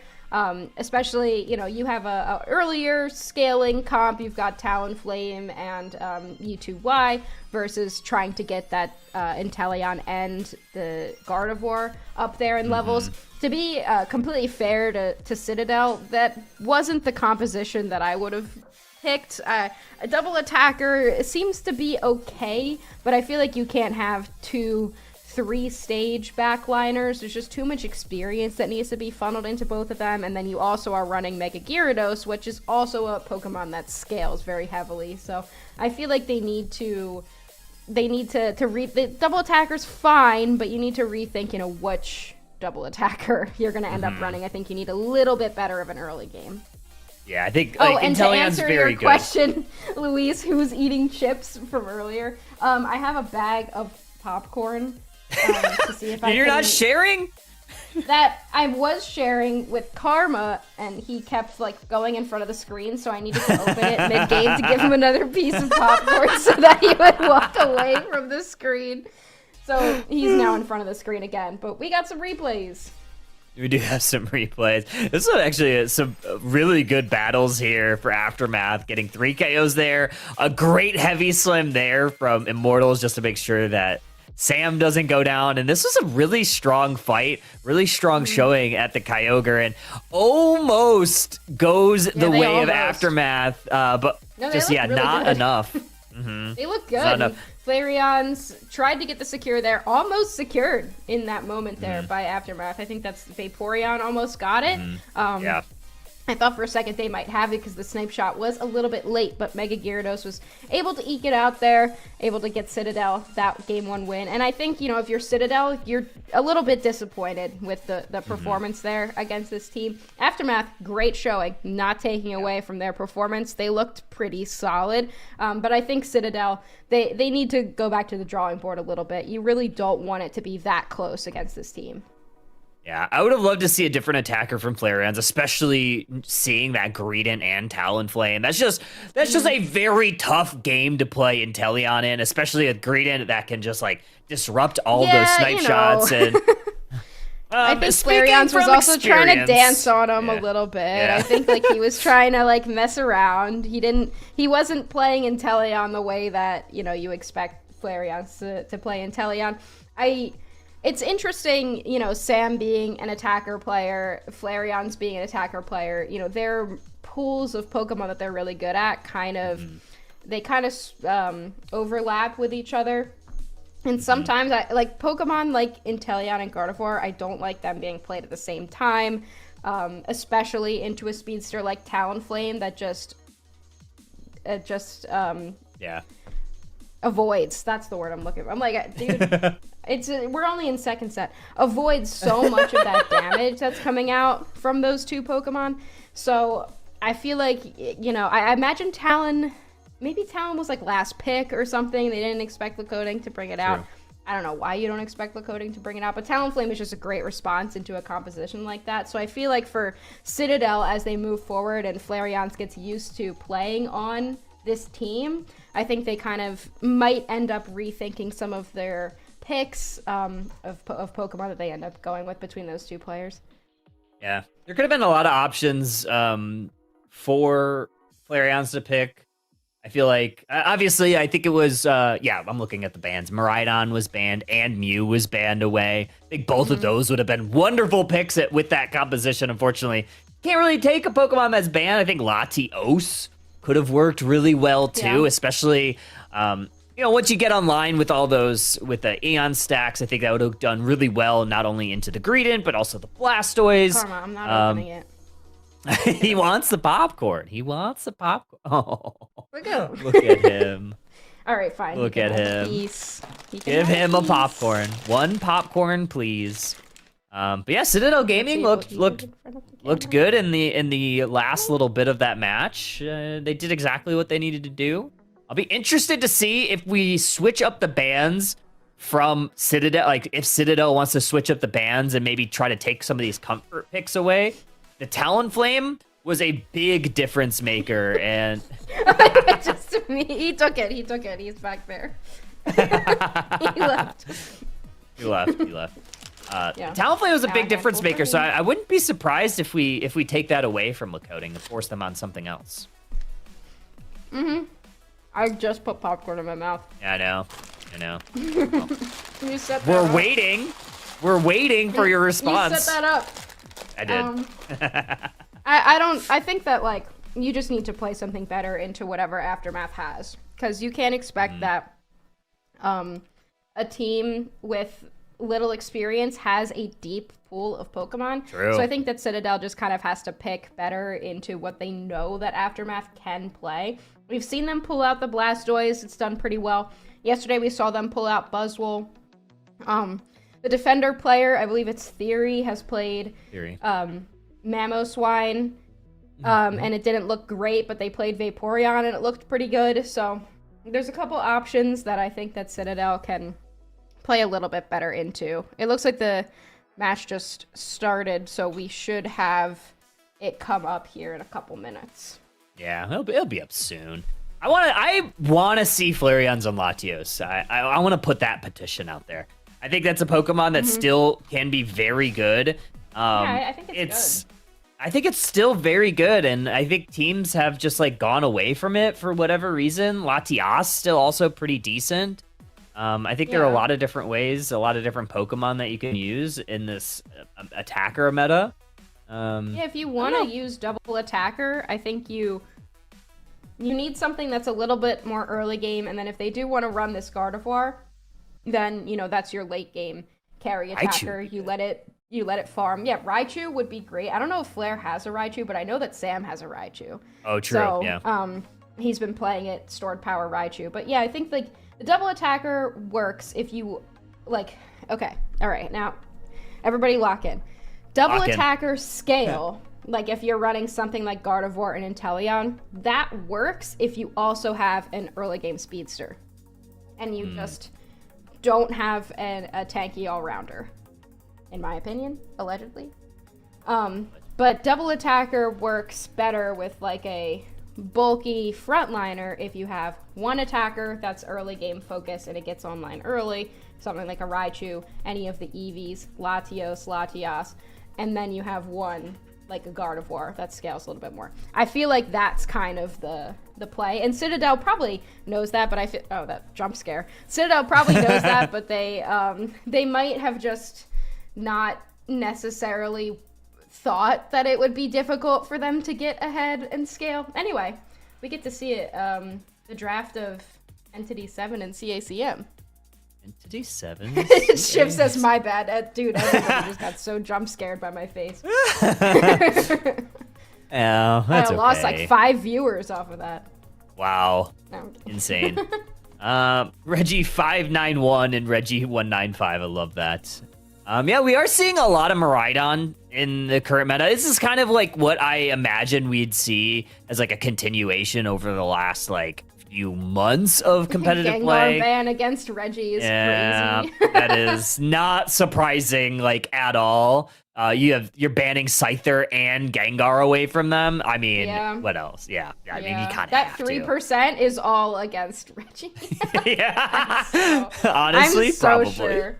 That is the only player you ban Gengar against. Flareons could bring back that Gengar. Oh my gosh, yes. Remember, he was playing the attacker Gengar for a second? It's not bad, Yeah, especially if it's something like Talon. It flies down, it's caught in a mean look, you hit it with Dream Eater, Talonflame's obliterated. Something like that could be an option. Yeah, I remember. That was one of the cups that we got to cast on main, because I remember him, like, hitting... like just a bananas Shadow Ball secure, and it was one of the most hype matches that we got to cover, if I'm remembering correctly. But yeah, that'd be a fun one to break out if they could find a composition to build around that. Yeah, that could be good. While we're waiting for that, we did get to see the draft here, and CAC. This is the start of this game, so it's interesting to see Eldegoss not being played as often. Now that I'm seeing it on Entity 7, I feel like it should be picked up more, honestly. It's still really good. Especially, like, this is a classic, right? You've got Eldegoss and Hoopa as the supports, like the classic, like, auto attacker, red buff supports, and they're gonna try to, like, meet each other in the middle a little bit here. They might kiss. They might kiss. 2 support auto attackers, they might kiss. I am surprised. Like you brought up a really good point about Eldegoss, because I think Eldegoss kind of fits in that same way that kind of Hoopa has. Of not only that, like they provide a really good value early on in that top path, but also like with the changes to EXP in the game. I think like having an Eldegoss that scales into the late, like maybe you hit level 12 a little bit faster, level 13, because it can do that pretty decently, because it does have a good, decent last hitting. It has decent shred on objectives, and you can have that extra item now and take EXP share off. All right, so they listened to us. Look at the comps. We've got Raichu plus Inteleon this time. So we'll see if this double attacker set kind of works better. We do get the coding on the Scyther, which I imagine it will be a Scyther, and they gave Fui back the Mega Gyarados here. So a couple interesting picks. I like Slowbro. Slowbro could be really, really valuable against a Mega Evolved Gyarados, and then you just kind of throw everything at it. And I honestly don't hate this Machamp. Yeah, I mean, Machamp, we've seen a couple of different times, but good secures early on for Citadel. It's exactly what you want out of your Sobble. Theory looking for a secure on some of the buffs, unable to get it. So Citadel Gaming doing pretty decent early on. Muset Auto connects to a Kilo, but they're going to steal that Citrus Berry with the Magician. Fui gets a stack in.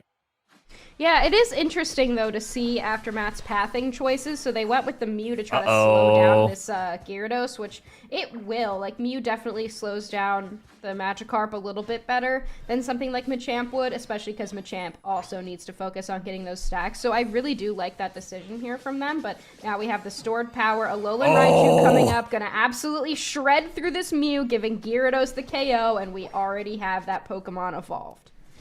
Rule 1 of playing against a Gyarados is always try to gank that lane, and unfortunately Aftermath was not able to kind of slow that down, and you have a Mega Gyarados online in the top path very early on, and that has enabled Citadel Gaming to invade the central area of Aftermath, and they are going shopping, and they have a little bit of a spree going on.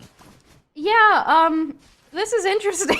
Nobody's in the Yeah. paths. Everyone's just in each Nope. other's central area, which I like the pivot here from Aftermath. You've got, Lakoding just being like, all right, they're going to take my jungle, I'm going to take yours. They do take that blue buff away. And you are holding Flareons to a measly level 5, which is really solid if you're Aftermath, but still, they have gone to the other side, Citadel Gaming has, and taken the entire central area of them. So that means that Sam is level 7. Lakoding being caught here. They are going to go down, giving Flareons that KO. Very valuable.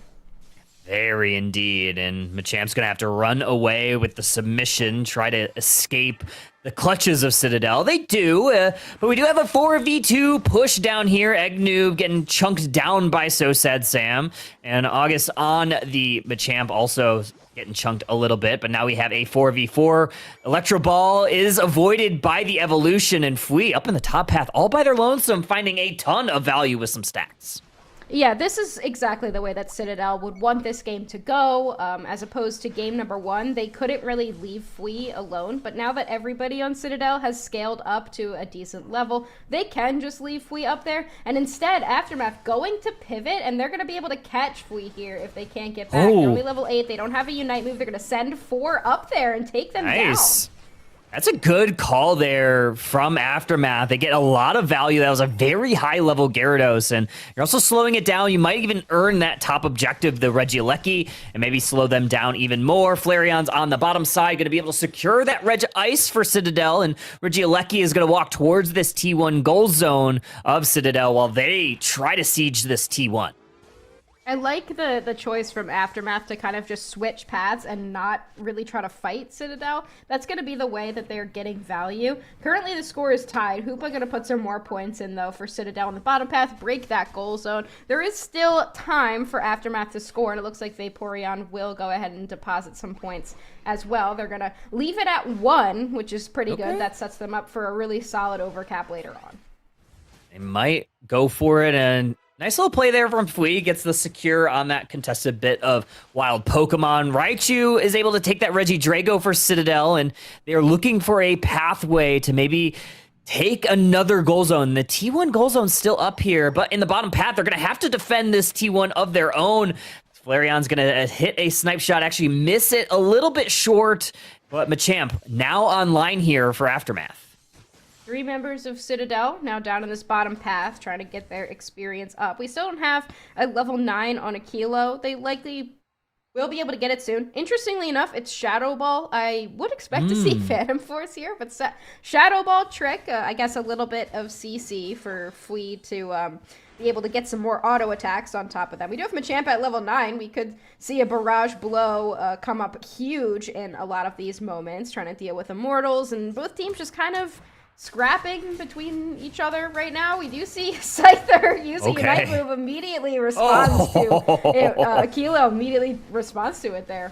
Great play. Oh, and an even better play from Fui to avoid the barrage blow. Now they're going to try to take this T1 by storm here. Another submission is going to send Fui back into the flux zone, and now they're going to get attacked here. And that is a nice KO for Aftermath as they've saved their T1 goal zone for the time being. Snipe shot misses the Vaporeon, still full HP for them. And we have a 168-168 all tie here. Yeah, Fui a little bit overconfident there, I think, to go in after the Machamp. You got to remember, submission, that's a long stun time. So if your team responds while the submission is going off, like that's a lot of time that you can't do anything, that you can be taking damage. So I think a little bit overconfident. Maybe if we got a little bit excited there, but that does mean Aftermath, since Citadel took that bottom objective, Aftermath going to continue with the trade option and take that top path objective. Still 168 all, and Fui is going to retreat back to base. Flareon hovering that goal zone on the bottom side. Citadel Gaming responding to this Regieleki, making sure it doesn't go in. Aftermath, they are mostly just capturing wild Pokemon, and they're actually looking for a push on this T1 goal zone. Theory going to hit that Muddy Water, knock Blastoise back a little bit, but Aftermath sees the writing on the wall. They see all the members of Citadel responding, and they're going to retreat. Yeah, not a bad option here. And then Fui does the same thing, tries to look for an opportunity to go score up in the top path. And again, they're getting caught a little bit. The rest of Citadel has to respond, and now we're going to see them go in. They want this fight. They're going to go in. There's that slow beam onto Fui, but no real big follow-up there. Scyther misses the mark there. Fui is now going to go on in, and Raichu takes out that slow bro. Barrage blow is going to hit a couple into the submission, and Aquilo is still upright. There's that green illusion die, but Flareon's able to hit a point-blank snipe. It's actually So Sad Sam that was able to take down that Machamp, and wow, Citadel Gaming, very lucky to survive there. Yeah, the point-blank snipe is a little bit ridiculous here. Fui, again, does go down, but a great engagement from them and able to withstand the slow beam. I really don't know what was going on with Aftermath while the slow beam was going off. It kind of seems like everyone just stood there for a second and let the slow beam run down. I don't know, the Vaporeon was there, but they responded a little bit too slow with their Unite move, and nobody else had quite arrived just yet. It was a great slow beam, but also a little late here, so they're going to need to get a couple more last hits of experience to get their Unite moves back. We have 0 Unite moves right now in Aftermath. I imagine those will start coming back over the next 20 seconds. And a Reggie Ice here for Citadel Gaming is going to round out the third basement objective, as Aftermath is going to prioritize a Regieleki, and hopefully for them, they're going to maybe push this, or maybe Citadel looking for an ambush play. Ooh, they are going to catch this Machamp, who has to leave. We do see the Unite moves now starting to come back on Citadel. They have everything, and only 2 now for Aftermath, who really has to hold out for a second until they're able to get that slow beam back, which now they do have it, so now they have an opportunity to go for a fight. They are in the lead by 30 points, so not too many points here, but that does mean Citadel has to be the team that makes the play. Heavy levels here for Citadel, the level 13s outpacing Aftermath, and they're going to start chipping at this Groudon. Theory is going to suss out Fui in the tall grass. Egg does have a slow beam available, but no follow-up right yet for Aftermath Esports. A Citadel also still trying to suss out exactly where they're set up, and so far they've done a good job. Vaporeon looking to engage. Snipe Shot misses the mark, but here comes Blastoise, here comes Fui, and another Snipe Shot connects on the Vaporeon, as they're going to likely have to retreat. Yeah, Vaporeon now very low. They're going to have to back up a little bit, but a fight hasn't completely broken out. We're going to see Gyarados go for a score that is going to put Citadel in the lead. I'm not sure if Aftermath really knows it, but you see the Hydro Typhoon there comes out. Barrage Blow, though, does hit the Raichu. They're able to get their eject button out in time, and they will be able to use the Hoopa Portal to back out, Kyle. Scyther goes down. Slow beam was used on the Blastoise, but really not for anything. And now you have 3 members as Flareon hits a massive snipe shot there. And now Groudon starting to get chipped over for Citadel Gaming. Machamp submission not going to be enough. And this Groudon likely going to Citadel. They're making sure that there's nobody left to take it. And that is going to be a Groudon for Citadel as they make their way towards these goal zones.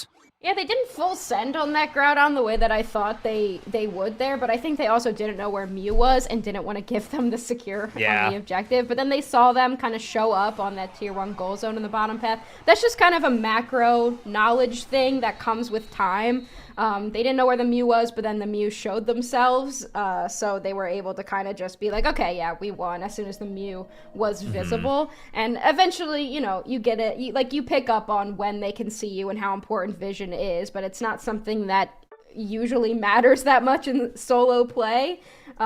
So it's kind of something that comes later on. But Citadel gonna take this one in a 2-0 sweep, but Aftermath, they did not look bad. They had a pretty decent showing here.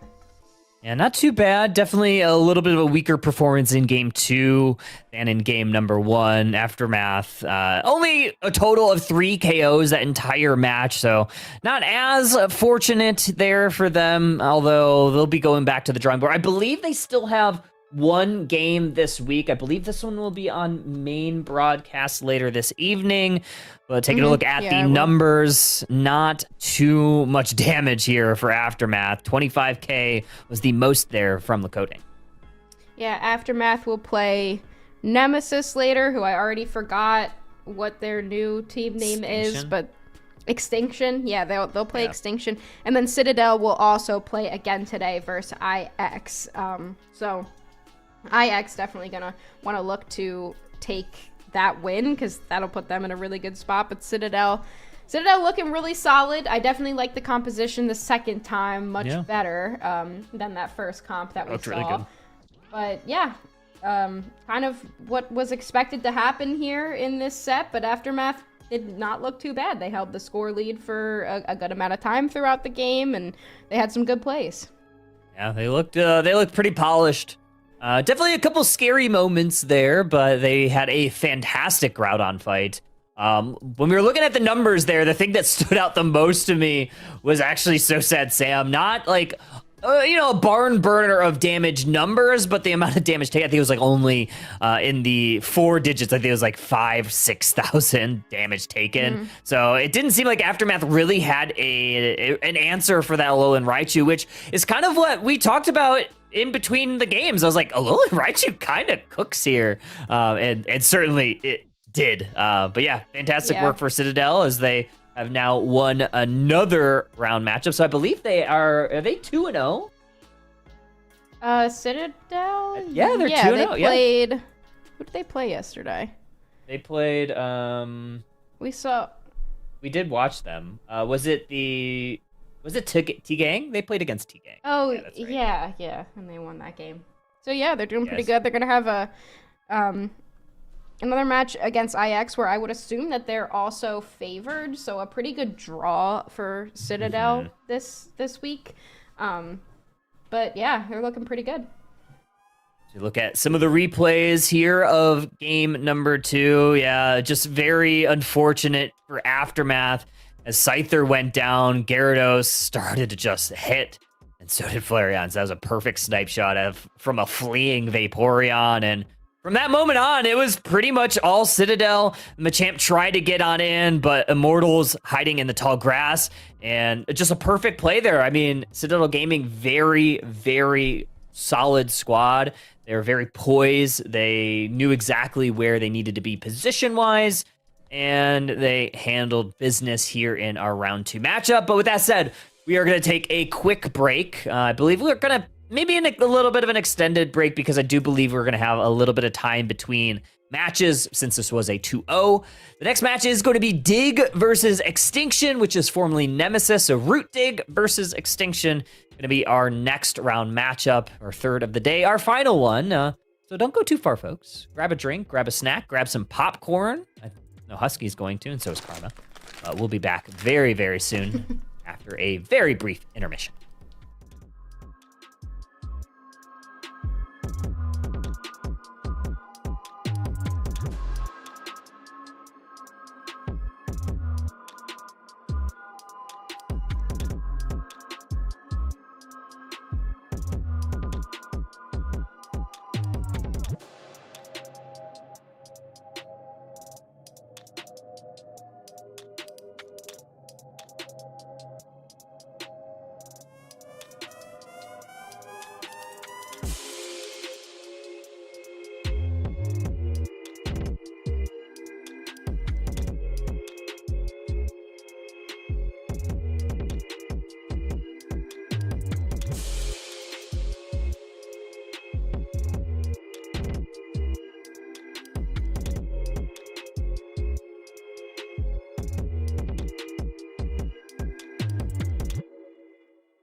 And welcome Let's back go. in Pokemon Unite trainers. We are back. I guess teams are getting ready. We're gonna have Dignitas versus We have a game. Extinction.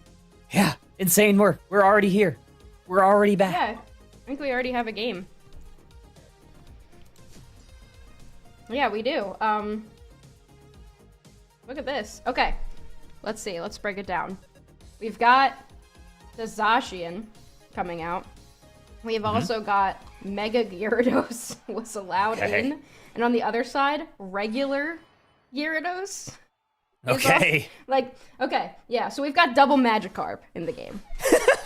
It's basically Magikarp jump here. Dignitas Extinction. Dignitas on Oh your my purple God. side, Extinction What are we doing? on your orange side. And we're going to actually send Magikarp to the central area, looking to try to maybe get it online as soon as possible. Yeah, what are we doing here? Okay. So, yeah, guiding the Magikarp into jungle. So, jungle carp, it's a choice for sure. But I guess kind of what else are you jungling with this composition? There's not really much damage on Dignitas's comp. So they're going to have to try to build up that Mega Gyarados as quickly as possible. Rex susses it out and moves into the central area looking for vision. Metallic very low right now. Oh, going down. Go down here early. Yeah, very big KO here for Dignitas. Unfortunately, Magikarp did not get a benefit of, an assist, so nothing too far lost here for Extinction. Trainer LGC on this Water Urshifu responding towards the top path. Zealot looking to try to take some away, but Trainer LGC looking to take down the Sword Doggo, and they do. Yeah, I'm glad to see Trainer not on tank jail.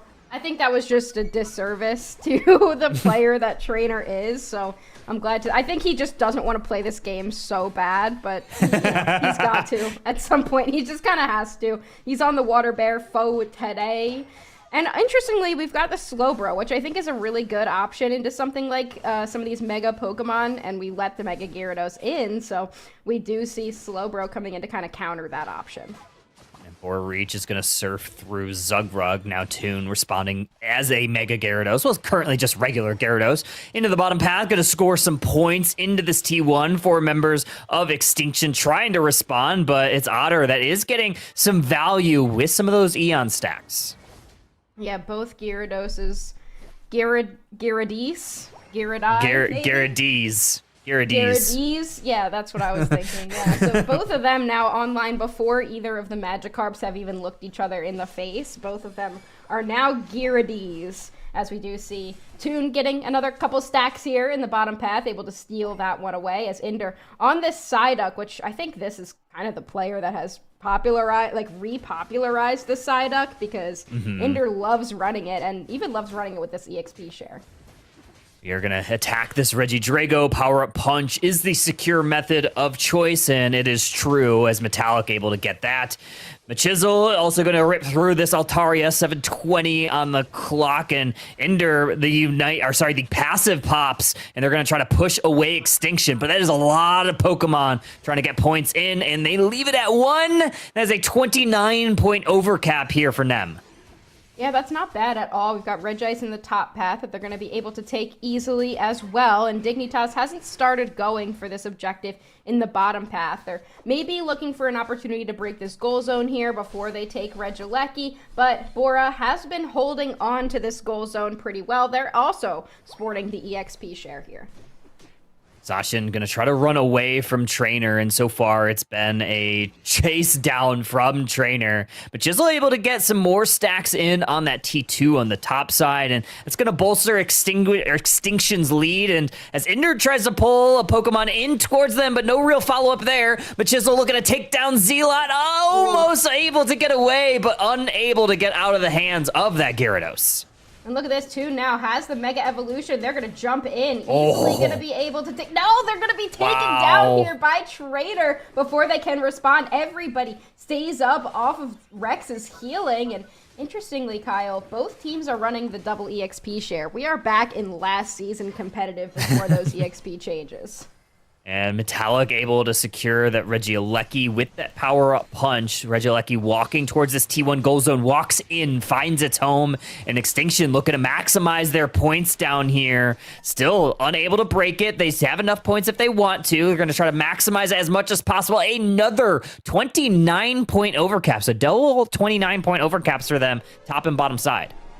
So now that I'm, really processing what's happening in this match, what were the bans here? I guess Blastoise, right? Blastoise, because you have multiple Vaporeon. Mega Pokemon that have been banned out most of the time, and you see them coming in here. So Toon gets caught right now. They're going to look for an opportunity. Metallic does use the Mega Evolution, and now Lucario goes in with a power-up punch. Great stun there. Will catch Ender on the Psyduck, but here comes Toon with the Mega Evolution up there. Taking down the other Mega and continuing the fight. Yeah, that Mist Blast was also very, very good from Otter. They are going to try to get away from Trainer. They're going to hit another Dragon Pulse on the way out. Actually, still don't go down. They somehow get away. Probably the Dragon Cheer able to give enough shielding there. Rex going to try to heal up Trainer and maybe take down Ender in the process. Not before a great Psychic as well as a serve just to moonwalk away there. So great plays there from Ender. Extinction looking to take this Reggie Rock, and they do just barely get it away from Toon. I thought Toon had it there with the Dragon Breath, but it was the other Gyarados, the regular variety of Gyarados, that was able to take it. Right now, Dig not looking too great. Extinction has had a really solid early game, but we could see Dig start to scale here. We haven't seen Zacian really do much of anything, and they are quietly level 11. But that being said, the levels aren't too different here from both sides. It just seems like Extinction has had a much better team fight. Much better indeed. And now they're going to look to try to Mega Evolute with that Mega Lucario. There's that close Mega Evolute, yeah. There's that close combat, and here comes the Mega Evolution from Toon now. Gonna look to try to dive on into Extinction. No KOs found just yet. Umbreon very low, and it is Mega Gyarados that's gonna be the first to fall in this fight. Latias the next to go down, and Dignitas is starting to fall down like dominoes as Extinction gets a massive win here. Look at this. All 5 members of Dig go down in that fight, and not a single member of Extinction goes down. I think the healing from Rex is just so powerful. We do see them in a little bit here. It looks like he's trying to go for a stack, but just not able to get those 6 points in time. I think the healing is fine right now. I think it's okay. You can probably do without that stack, and they're gonna have to, unfortunately. But I love the way that this Clefable is working out for this squad of Extinction, because they have just been so tanky. Very tanky. They finally are able to break that T1 goal zone. Almost getting the 50-point in was Machizel, but a good response there from Dignitas. And now we're going to have a Reggie Roulette in this top path, with Extinction having a pretty decent positional advantage. Dignitas starting to respond. Rex going to try to heal up some of those low HP bars. Toon looking for a way in. There's a nice little pull there from Ender. Is going to pull Rex into a little bit of harm's way, but still the Moonlight healing is going to be enough to heal up the rest of the squad. Another pull there, this time on Machizel. And Extinction going to try to slow this one down. Yeah, I think they've got to try to take down this Clefable. And look at this, Machizel walking in here, using the Mega Evolution on the Lucario pretty early, and now we see the Umbreon also have to use their Unite move too. Great Mega Evolution here on this Gyarados. Everybody very low on Extinction. We do see 2 go down here, Kyle. Yeah, and that might be another one. There is that Urshifu Unite, almost getting the KO. They finally, no, they go down! Zealot's able to hold tall and hold strong with 4 members still down for Extinction. Boar Reach trying to maybe have a hero play there, surfs up, but there's not enough range on that just yet. Zacian able to take it down, and Dignitas wins a massive fight in game 1. We see Extinction win every single fight throughout that game, except the last one. We saw Dignitas kind of capitalize off of an early Lucario Mega Evolution, and I really do think, Toon had such a great engagement with the Mega Gyarados that didn't seem to look that great the entire time, but able to capitalize, get that fight, and likely get the win here. We could still see Extinction come back, but they haven't been able to pick up any KOs. Not just yet. Still 2 members down. Mega Lucario not able to Mega Evolve. And Dignitas now taking it to him. 529, 249, 3 members down. Machisel just has to watch as more points rain in. And Extinction going to look towards game 2. Extinction, unfortunately, drawn close to extinction in this set. Going down 1 game here to Dignitas. And that being, like, I feel like Extinction played a really, really good game that I think they really should have won, but Dig was just, you know, able to capitalize off of that last fight. I would like to see it again because I watched, like, the health bars going down for Dig and then saw nobody drop, and I don't even know what it was that kept them going there in those situations. Like, I guess it really just was Mega Gyarados scaled too hard, and then the Mega on the opposite side didn't scale hard enough. Countdown timer, some damage farming, last moments to get those numbers up. Extinction able to get some revenge KOs there just at the very end, but it's all for naught in game number 1. Final score 759-257. Dignitas taking game number 1 away from Extinction, and I don't know. Those fights, those team fights for Extinction were very good until that very last one, which happened to be the most important one. Yeah, it didn't end up going that great for them. Looking at some of the KOs here, pretty even spread, honestly, from both sides. It just really did seem like Extinction was winning in most of those early fights, and then they just weren't able to get the one that mattered. Look at the bans, so kind of what was expected. Interestingly, Extinction has noticed Otter's preference for that Darkrai in the attacker slot, and they banned it out from them. Oh yeah, that's what I was wondering. I was like, it's probably the Mewtwo's, probably Vaporeon, probably Blastoise. I was unsure what like the other 2 were, but yeah, Miraidon makes sense.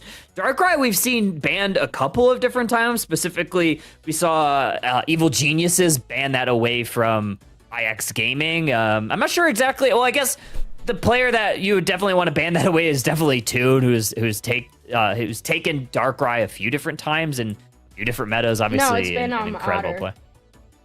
Otter has been playing Darkrai in the attacker role. Oh, interesting.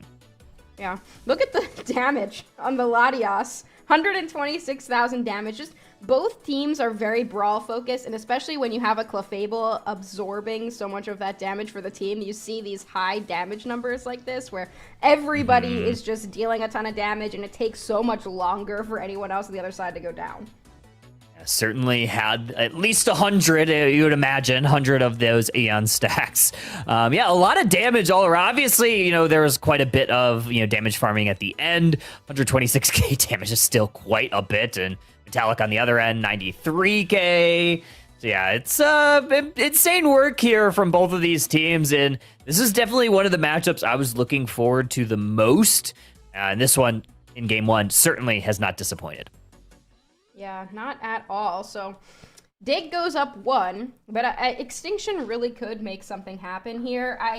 If you're going to switch anything, I like the comp. I like Trainer on the Water Bear. I think it was really good, especially early. I think, if anything, you take something else over the regular Gyarados. I just don't... It had a couple good moments, but when you compare it to the Mega Gyarados on the other side, like, it can't really hold its own against it. Yeah, these are some of these fights. We could talk about the replays. Yeah, I'm done talking. I don't have anything else. Yeah, we got some of the replays here of game number 1, and this is a really good play here from Otter just to barely have enough self-sustain from those meteors just to get away. Ender also providing a little bit of shielding, a little bit of distraction for those 2 Pokemon. This was a good play here. I thought for sure Toon was going to steal this one away. The Dragon Breath was just maybe a little bit early. I thought it was late. Just a tad late. This, another one of those moments where we see the fight break out here. Metallic is Mega Evolved, doesn't really seem to be hitting anybody, but then Toon walks in, and rest of Dig is very low. So they just weren't able to follow up the way that they wanted to. So we do see the Mega Gyarados go down to the Lucario. Unfortunately, Umbreon Unite moved just a little bit too late. And I think Dignitas really fixed that. I guess we're going to see, like, what happened in that endgame fight in a second. But I think they fixed that right here. Yeah, they were just ready to pull the Unite triggers. The Psyduck Unite, perfect. Reduce a lot of that damage, and then just following up. Big Unite move, big Unite move. You see all those Unite moves just gone on Dignitas. So they used everything that they had, and it was the perfect moment. Good stun there on the play rough to make sure to try to take down Trainer. They hit their Unite move just almost in time. This was that shield that was perfect there from Otter to help get that KO on the Urshifu, and at that point, it was all she wrote. Yeah, I think there were just... And a lot of the fights that Extinction was winning, where they were taking down the Mega Gyarados, I think it was because Toon was a little excited and wasn't, and just went in a little too early, honestly. Because I think in that bottom fight, I was like, how is Toon going down here? But I think it was because, hold on, let me, Karma's back. I gotta give him a piece of popcorn. Here you go, little man. Can you guys see him? Can you see his little face? His little face. Of the Kamua. Let me see if I can get him to walk over here. But I think that there were so many moments where Toon's Mega just went off a little early. Dig was a little bit too low to do anything about it. And then he was, taken down before they could really do anything. He took it. He's so cute. He's got it. He just ate, so now he's back. Yeah, he needs some more popcorn. I think so. Game number 2. Oh, you're like... Yeah, pointing at the ceiling. Game number 2 should be very interesting. I liked the bans. But although we did let 2 megas in, obviously Gyarados and Lucario both looked really strong in their own right. I don't know the last time that I saw a central area Magikarp, but it was fine. Yeah, they it was won fine with it. So yeah. I mean, you want your Gyarados to be ahead of the other Gyarados. I wonder if we still see the regular Gyarados. I think that Extinction has been one of the only teams that has used it really at all. I don't love it, if I'm being honest. It's not my favorite thing. I feel like there's other all-rounders that you could pick instead, like you could go something like Buzzwole that scales a little bit earlier in the game, maybe prevent that Gyarados, the other Gyarados from getting online. You've got Blaziken, which has somehow fallen under the radar, I feel like all day. Teams just have stopped taking it. And then I don't know, there's just a lot of other all-rounders that I feel like are better in place of the regular Gyarados there. I don't know. I feel like... You kind of have to ban Mega Gyarados, but I don't know. I think it's just like so strong in those team fights. I don't know. I don't know what you answer to that if you just ban it. But then you're obviously giving away one of those other Pokemon which have been, also incredibly powerful. Both the Blastoise, which has been kind of a staple in that top path, or the Miraidon, which we've seen banned a lot more recently because I think it does really well into those all-rounders and is just, one of the better attackers out there. Yeah, there's options for both of the teams for sure. It seems like the way that people think about Dignitas that they would be like easily beating teams like Extinction, even though Extinction's a really good team, and that just didn't happen. It was really just that one fight they had, the fight that mattered, that was really good. But it seemed like Dignitas was kind of working out the kinks throughout the entire match. It doesn't seem like they have played a lot with the Mega Gyarados to be able to know how to build off of it, right? But they figured it out in the end. So I'm not saying that Extinction should kind of let that go because I don't, Mega Gyarados is so disgusting. I just don't think that Dig knew what to do with it either for like the first part of the match. Whereas at the end of the match, they figured it out. They also just didn't touch Otter the entire time. The Latias just kind of flew under the radar for most of the match and they just didn't touch him. So I think that's something also to consider for sure. Yeah, and I think we talked about it a little bit earlier of like this attacker role, and there are just so many different options. I think it was when we were talking about the Citadel set against Aftermath of like, I don't know why we don't play like Latios. I think Latias kind of fits that same bill because most teams, when they take Latias, they don't necessarily take it in that supporter slot. They take it typically more of like that attacker type of role. And obviously Otter being the attacker player for Dignitas, taking it there, and I think it worked quite well. It looked really good. Obviously, it takes a little bit for it to get fully online, but once it does, during those very pivotal moments, especially that Kyogre fight, it looked insane. 126k damage is nothing to I want to see what sneeze these at. what these drafts end up looking like too, because that's gonna be the call. We should be getting it in a couple minutes here. I think when did we say 6 minutes? A couple minutes, I think, for the draft to come up. It takes I really wish that Spectate you could go in and see the drafting. I don't know how they would do it. But I think that it would be cool to be able to see it, because then with casting, you process so much of what's happening during the draft, and I felt like it wasn't until halfway through that match where I was really processing what the drafts were. It's tough. It's tough. I wish that they would do that. It would definitely make these experiences a little bit better.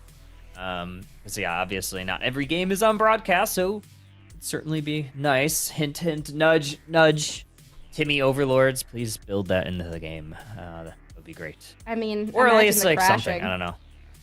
Let's focus on the crashing first. Maybe we don't crash so much. We just focus. Imagine they put more stuff in the game and the game just crashes so much worse than it already is. Oh no. I don't want it.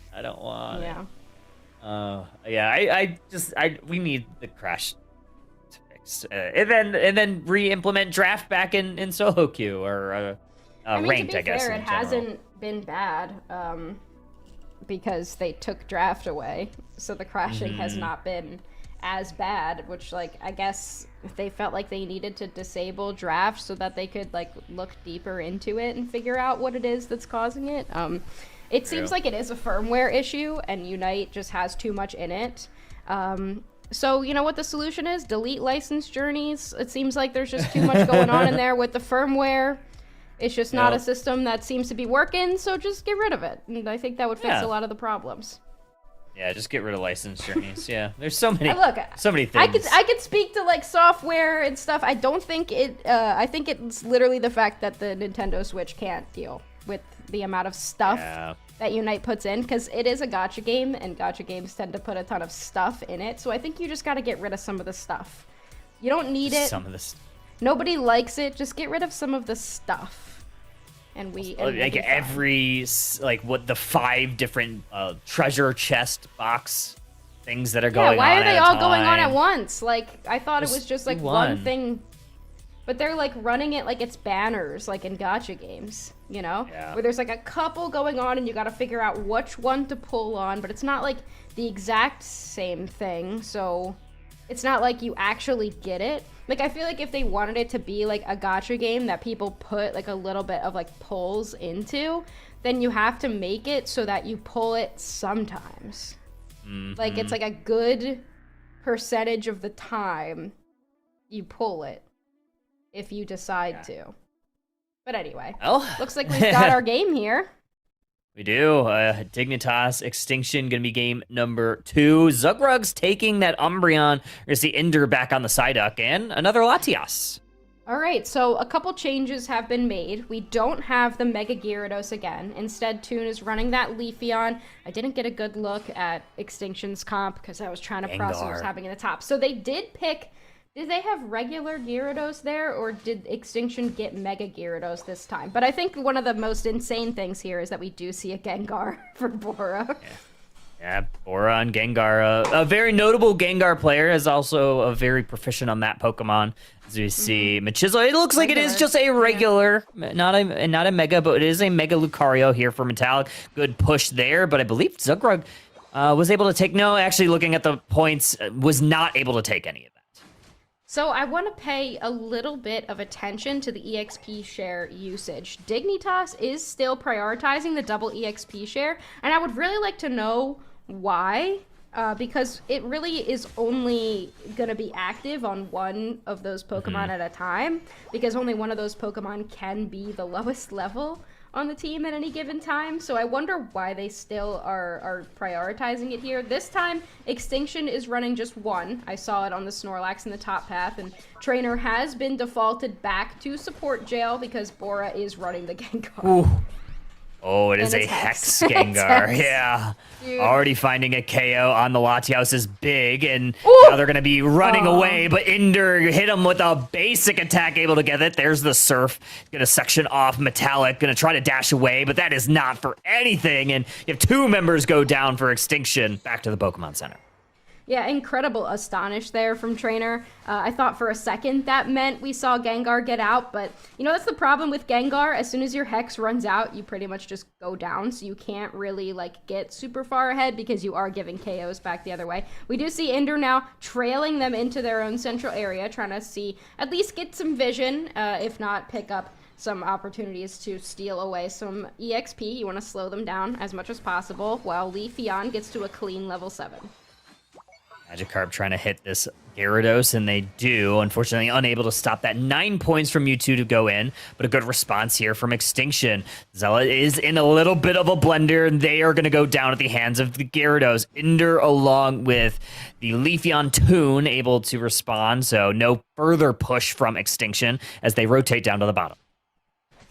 Is the Mewtwo a Mewtwo X or a Mewtwo? Okay, it's a Mewtwo X. So I think I did see the future sight on it as well, which is so that is the future sight. So that is the correct Mewtwo X. If I have to see it, at least it's that one. Machisel, though, getting a little bit caught. They're going to have to back up here on Extinction. Toon is going to be able to get a lot of damage down. Zealot will take down the Snorlax. Oh, going in. Metallic gonna burn an eject button to try to take down Otter, but a good response here from Zugrog to try to save their attacker. Well, I guess technically a supporter, but playing the attacker Pokemon. Metallic trying to run away. Foul play, says absolutely no way. They go down. Regieleki likely earned here from Dignitas. That was a lot of rhymes. You were kind of spitting right there. Yeah, thank you. That verse. Yeah. I love the eject button onto the berry from Metallic, but unfortunately Zugrug responded to it, which is why they ended up going down. Regirock getting chipped down here by the Hex. It's pretty much immediately demolished. Yeah. If you get Hex on top of it, it's just going to go down. So Extinction will get that objective, but one goal zone has been destroyed. Fantastic if you're Dig, because that means Hyperspace Hoopa is not as valuable. With every goal zone that goes down, less value towards the Hoopa. And the Gengar, still unfortunately a Haunter. Yeah, and you have a level 10 on this Leafeon, which is starting to become a little bit more problematic as the match goes on. Gyarados tried to go in against Zugrug, unable to get the KO there. There's a block from Snorlax to try to prevent Dignitas from advancing any further. We have the Dragon Pulse that does a lot of damage, but unable to find a KO. Good Psychic Pull there on Metallic from Ender, and a better Surf away to keep to keep Extinction at bay, from going into that T1. Yeah, Dig looks really good in game number 2. Extinction has held on a bit, but it seems like, their pivot has been a lot more difficult on the team to kind of get back into it. Whereas Dig has, I guess I'm trying to say I don't like the role swap mid-set. I really don't. Like, I know that Trainer is kind of more the tank support player for the squad now, but I don't think he should be. And I think that the Hex might work in some situations, but I don't think it's going to work in this one. So, unfortunately, for Extinction, they're just not looking too hot right now. Dignitas hiding in tall grass, trying to grab some vision for the rest of the team. Ender does see a couple Pokemon migrating north for this top objective. Toon also hiding in the tall grass, looking to maybe ambush this Gyarados, who has been diving in and out. Bora Reach also in the tall grass. You do not want to get caught out if you're Toon. Yeah.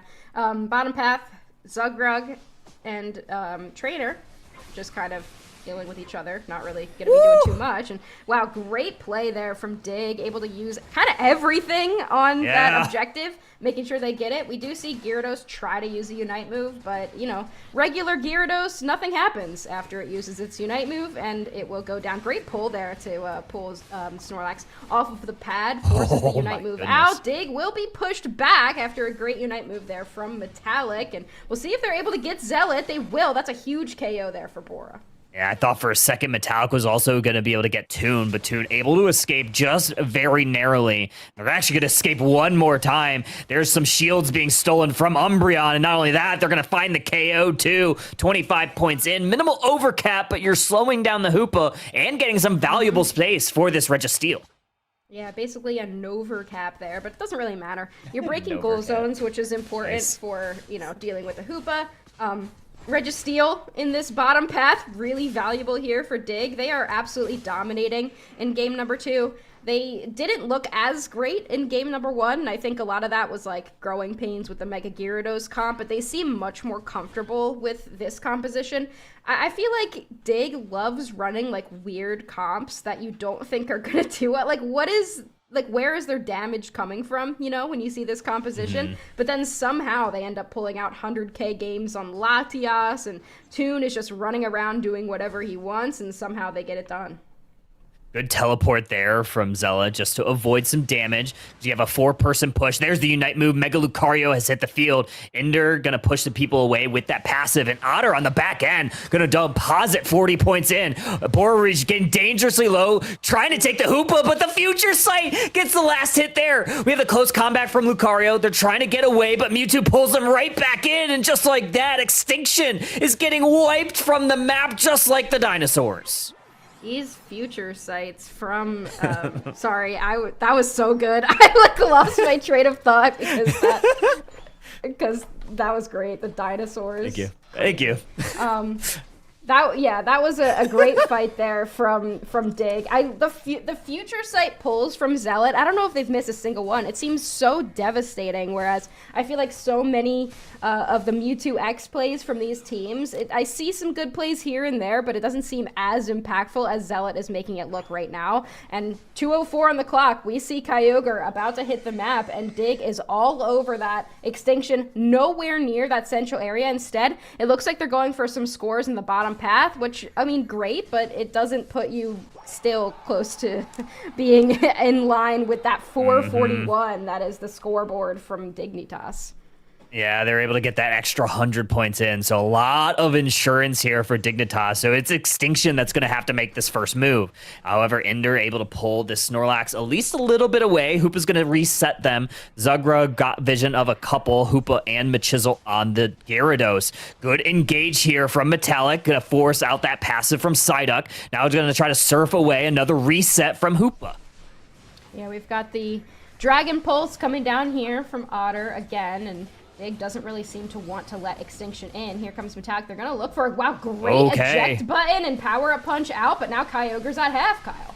Oh, they're going to look for a final hit, final secure. Do we have anything in the tank for Extinction? No, the answer is absolutely not. 3 members still down. Snorlax, Gyarados might be next. Dignitas, they are going to win this one. There was the GGs. Dignitas goes into week 2 also 3-0. And then they weren't even able to, like, they peeled off to look for scores in the bottom path, and they weren't even able to get any of them in because Otter was all over it. That one was all Dignitas. I guess Extinction kind of, I don't know, I guess they lost some of their momentum after that game number 1. I gotta say, I don't understand why Trainer is not playing carry or why he chooses not to. Every time he goes back to support or defender, it feels like the team struggles so much, and I don't know why. Does he just not want to play the game? I don't know. I don't think he wants to play Unite anymore. Maybe he just doesn't like it. But the Gengar looked awful. Not a good call to go with the Hex Gengar. 19,000 damage. It did absolutely nothing the entire time. And then we have Trainer, one of the best carry players in the entire game, opting to play in the support role where he doesn't really have the impact that we would like to see from the Extinction squad. I think either they need to grab somebody else who wants to play the game or force Trainer to carry, honestly. Maybe it's a little bit harsh, but like they look way better when Trainer's actually playing the game. True. Yeah, Trainer, definitely one of the best players that we've seen in North America. Yeah, very unfortunate that... ever. Like full stop, one of the best players in the game. Yeah. One of the best junglers, and they just aren't letting him play. Like, they're not giving him jungle. And I feel like it's not the team. I'm sure the team themselves is like, yeah, dude, play the game, but he doesn't want to. I don't know. It must be. I think this team is only going to be successful if Trainer jungles or they find somebody else who wants to take his spot. Yeah, very unfortunate. But yeah, Dignitas, it's another 2-0 sweep for them. They've only lost one map, so they are matching, if I'm not mistaken, they are matching Evil Geniuses with 3-0. They might have a slight advantage of the game count because Evil Geniuses have lost 2 maps to Dignitas's single map. But yeah, very good stuff here for a few different squads. I'm excited to see as we go into, the on-broadcast matches. We still have 3 of those for North America, so we'll see exactly where teams are rounding out. But before that, let's take a look at the replays for game number 2. Yeah, this was all Dignitas all game. I don't think Extinction really won any of those fights. They were all over it, pushing this Regieleki forward. This is a moment where they had to get pushed back a little bit. Dig was able to make it out. Zealot wasn't, but Toon was able to make it out. This was one of those rare times with Extinction where they kind of had it for a second, but then they were just unable to make anything happen. No points went in. Basically the entire game, only 11 total points. It was a stomp, to be completely honest with you. An absolute stomp. Gengar did nothing the entire time, and Aftermath could have beat the way that Extinction was in that game. I'm gonna say it. Yeah, very unfortunate. Yeah, Extinction now, they are 0-2 with a total game count of 1-4, so definitely gonna have to go to the drawing board. But yeah, Dignitas looking pretty good. This was the Kyogre fight of game number 2. So, some really good portal resets from Trainer to make sure that the team doesn't go down. A good engage here from the Snorlax, but again, like Zugrug and the rest of Dignitas just ready to respond with stealing some shields and really reducing those damage with that Psyduck Unite. Yeah. It was what a time. All right, let's look at this replay. We've got the Kyogre at half. Extinction was all over the pit, so they could have had it, but then taking down the Hoopa, not great. And then we've got Kyogre really low. Inder, huge surf. Yeah, that was kind of the win, I think. Inder with that surf, pushing them away. And then we see was that a Razor Leaf? The Razor Leaf, the second hit of Razor Leaf, get that secure? So what? Yeah, I think it was the Razor Leaf, yeah. And holy cow, welcome on in, Raiders. Chris Heroes, thank you for the big raid. Hey, what's up, squad? Sorry, I left work, but glad you enjoyed the dig game. Hi, welcome. Good to see everybody. And now Chris gets to go to bed. And earlier this time, because dig is done, and they're not going to fire you. Not yet. We'll get there. Yeah. Yeah, we'll get there. Yeah, and Husky, you don't have to go to work. You don't have to go back to work tonight. So that's always a W for you as well. Well, good stuff here. Really rounding out the evening here off stream. Dig fans assemble. Oh, we got Dignitas in the building. 3-0. Well, Number 1 in the league. Number 1 in the league right now. Yeah. 3-0, only a single map lost. Looking crazy. The Inder surf is really what did it there, honestly. That last surf, I mean, I think Dig still would have won because Extinction would have had to score so many points, but yeah, I mean, Dig looks fantastic. Extinction looked great first game, awful second game. So, I mean, I'm hoping they bring it back. I do really love this team. I hope they figure out what's going on. But Dig is clearly the team in NA right now, a force to be reckoned with, absolutely. Yeah, Dig win, big digs in chat. I think that kind of rounds Dig win, big dig. All good stuff. Yeah, good job, Toon. Good job, Inder, everybody. Big stuff all around for week number 1. I mean, we got a lot more games to cover over the course of this season. That's going to be it for us this evening. The main broadcast is going to be taking you with a few of them. Yeah, what do they have going on right now? The LATAM games. It's DreamMax and Force Gaming. So they're not... Or wait, no, is Kello just covering this and they're about to get to... Yeah.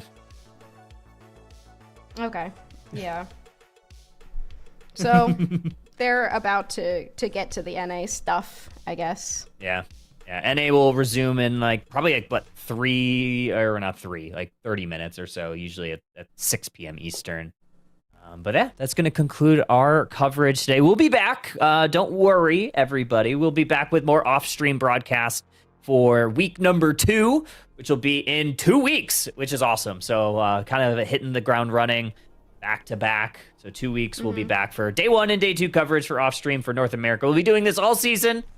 With the exception of something to be announced later. Yeah. With that said, Husky, any final maybe thoughts? Maybe a couple of weekends throughout the season, but we'll be here covering the off-stream games. And then I think the people, like the rest of the Uni Clash people and some of the squad over at Engage are covering a lot of the off-stream stuff for EU as well. So check them out. But we'll be back next time there's off-stream NA games. We'll be covering them. So make sure to follow along with Unity Clash as EU as well as I believe LATAM. So on the Gotlu channel for EU, as well as obviously make sure to follow Chris Heroes, who's going to be covering all of Dignitas. Who's that? And yeah, I don't know. Have you heard of this Chris Heroes guy? He rated us. I don't know. Give us small creators some love. We gotta help uplift some of those smaller creators out there. Yeah, make sure to follow those smaller creators. Yeah, that's gonna be it for us. Big shout out to Shiv, who is producing and observing all day, and then big shout out to you, obviously, Husky, for joining me all weekend. And that's it. Let's go ahead and wrap this one up. Mr. We're gonna Karma. Man. How much popcorn did he eat? He ate a couple pieces of popcorn. But now that bag is closed, so he's just sitting back in his spot, loafed up, ready for the rest of the night of on-stream games. Heck yeah. Alrighty, everybody. Well, we will see you next time. Until then, trainers, us Kyle out.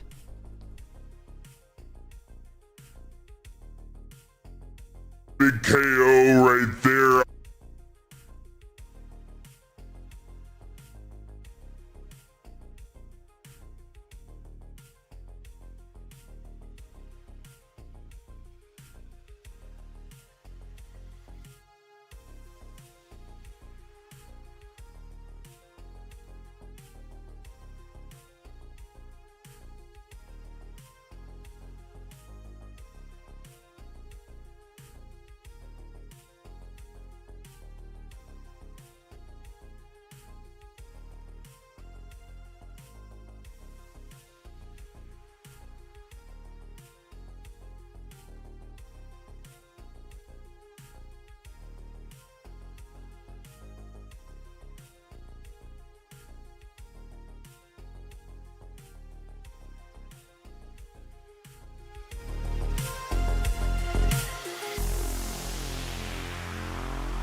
Down.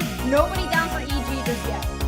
Ducky gonna eject into the back line, and Riker gets caught out there, right? IX Gaming have 2 members down. Whaley's gonna push a couple members back. Evil Geniuses, this is their time to shine. They're already taking some KOs onto Kyogre. Sorry, some damage onto Kyogre. Wailord forced to use their Unite move. Kyogre now at half. Smuglax looking to get on in. Christmas shredding it down. Gotta look for a secure if you're IX Gaming. Do you have it in you? No! Evil Genius to get away. Great flame sweep there from Lakoding will push the team away, and same with the Regieleki. Okay, we're gonna surf on in backwards, and those are some big KOs here for Aftermath. Flareon's caught between a couple of different Pokemon, but Coding able to handle that one just so nicely. Aftermath, Side Strike's gonna connect on Immortals. Greedent caught in a mean look. Kyogre already at half. Heavy slam into the Snorlax block, and we're gonna look for secure. Flareon's looking for it, but it's Mega Gyarados. Citadel Gaming steals the Kyogre. 2 members down for Aftermath. Make it 3. Mega Mewtwo Y trying to slow. Scyther. Okay. Immediately responds to Kilo immediately responds to him there. Great play. Oh, and an even better play from Flea to avoid the barrage blow. Now they're going to try to take this T1 by storm here. Another submission is going to send Flea back into the Flux Zone, and now they're going to get attacked here, and that is a nice kick. Gyarados go for a score that is going to put Citadel in the lead. I'm not sure if Aftermath really knows it. He uses Hydro Typhoon there, comes out. Brock Blow, though, does hit the Raichu. They're able to get their ejectile out in time, and they will be able to use their portal to back out, Kyle. Scyther goes down. Slow Beam was used on the Blastoise, but really not for anything. And now you have 3 members as Flareon hits a massive snipe shot there. And now Groudon starting to get chipped over for Citadel Gaming. Machamps. Look at this, too, now has the Mega Evolution. They're going to jump in. They're going to be able to take... No, they're going to be taken down here by Trader before they can respond. Everybody stays up. Evolution, and now Lucario goes in with a power-up punch. Great stun there. Will catch Ender on the Psyduck, but here comes Toon with the Mega Evolution up there. Oh, taking down the other Mega and continuing the fight. Yeah, that Mist Blast was also very, very good from Otter. They are going to try to get away from Trainer. They're going to hit another Dragon Pulse and maybe take down Ender in the process. Not before a great Psychic as well as a Serve just a moonwalk away there. So great plays there for Ender. Extinction looking to take this Reggie Rock. They had a much better team. Much better indeed. And now they're going to look to try to Mega Evolute with that Mega Lucario. There's that close Mega Evolute, yeah. There's that close combat, and here comes the Mega Evolution from Toon now. Gonna look to try to dive on into Extinction. No KOs found just yet. Umbreon very low, and it is Mega Gyarados that's gonna be the first to fall in this fight. Latias the next to go down, and Dignitas is starting to fall down like dominoes as Extinction gets a massive win here. Pretty early, and now we see the Umbreon also have to use their Unite move too. Great Mega Evolution here on this Gyarados. Wow. Very low on Extinction. We do see 2 go down here, Kyle. Yeah, and that might be another one. There is that Urshifu Unite almost getting the KO. They finally, no, they go down. Zealot's able to hold tall and hold strong with 4 members still down for Extinction. Or Reach trying to maybe have a hero play there. Surfs up, but there's not enough range on that just yet. Zacian able to... Bottom path, Drug, and Trainer. Wow, great play there from Dig. Able to use kind of everything on that objective. Try to use a Unite move, but, you know, regular Gyarados, nothing happens after it uses its Unite move, and it will go down. Great pull there to pull Snorlax off of the pad. Forces the Unite move out. Dig will be pushed back after a great Unite move there from Metallic, and we'll see if they're able to get Zealot. They will. That's a huge KO there for Bora. And somehow they get it done. Good teleport there from Zella just to avoid some damage. You have a 4-person push. There's the Unite move. Mega Lucario has hit the field. Ender gonna push the people away with that passive. And Otter on the back end gonna deposit 40 points in. Borage getting dangerously low, trying to take the Hoopa, but the Future Sight gets the last hit there. We have the close combat from Lucario. They're trying to get away, but Mewtwo pulls them right back in. And just like that, Extinction is getting wiped from the map just like the dinosaurs. Good engage here from Metallic. Gonna force out that passive from Psyduck. Now it's gonna try to surf away. Another reset from Hoopa. Yeah, we've got the Dragon Pulse coming down here from Otter again, and Big doesn't really seem to want to let Extinction in. Here comes Metallic. They're going to look for a, wow, great eject button and power-up punch out, but now Kyogre's at half, Kyle. Oh, they're going to look for a final hit, final secure. Do we have anything in the tank for Extinction? No, the answer is absolutely not. 3 members still down. Ever do to you.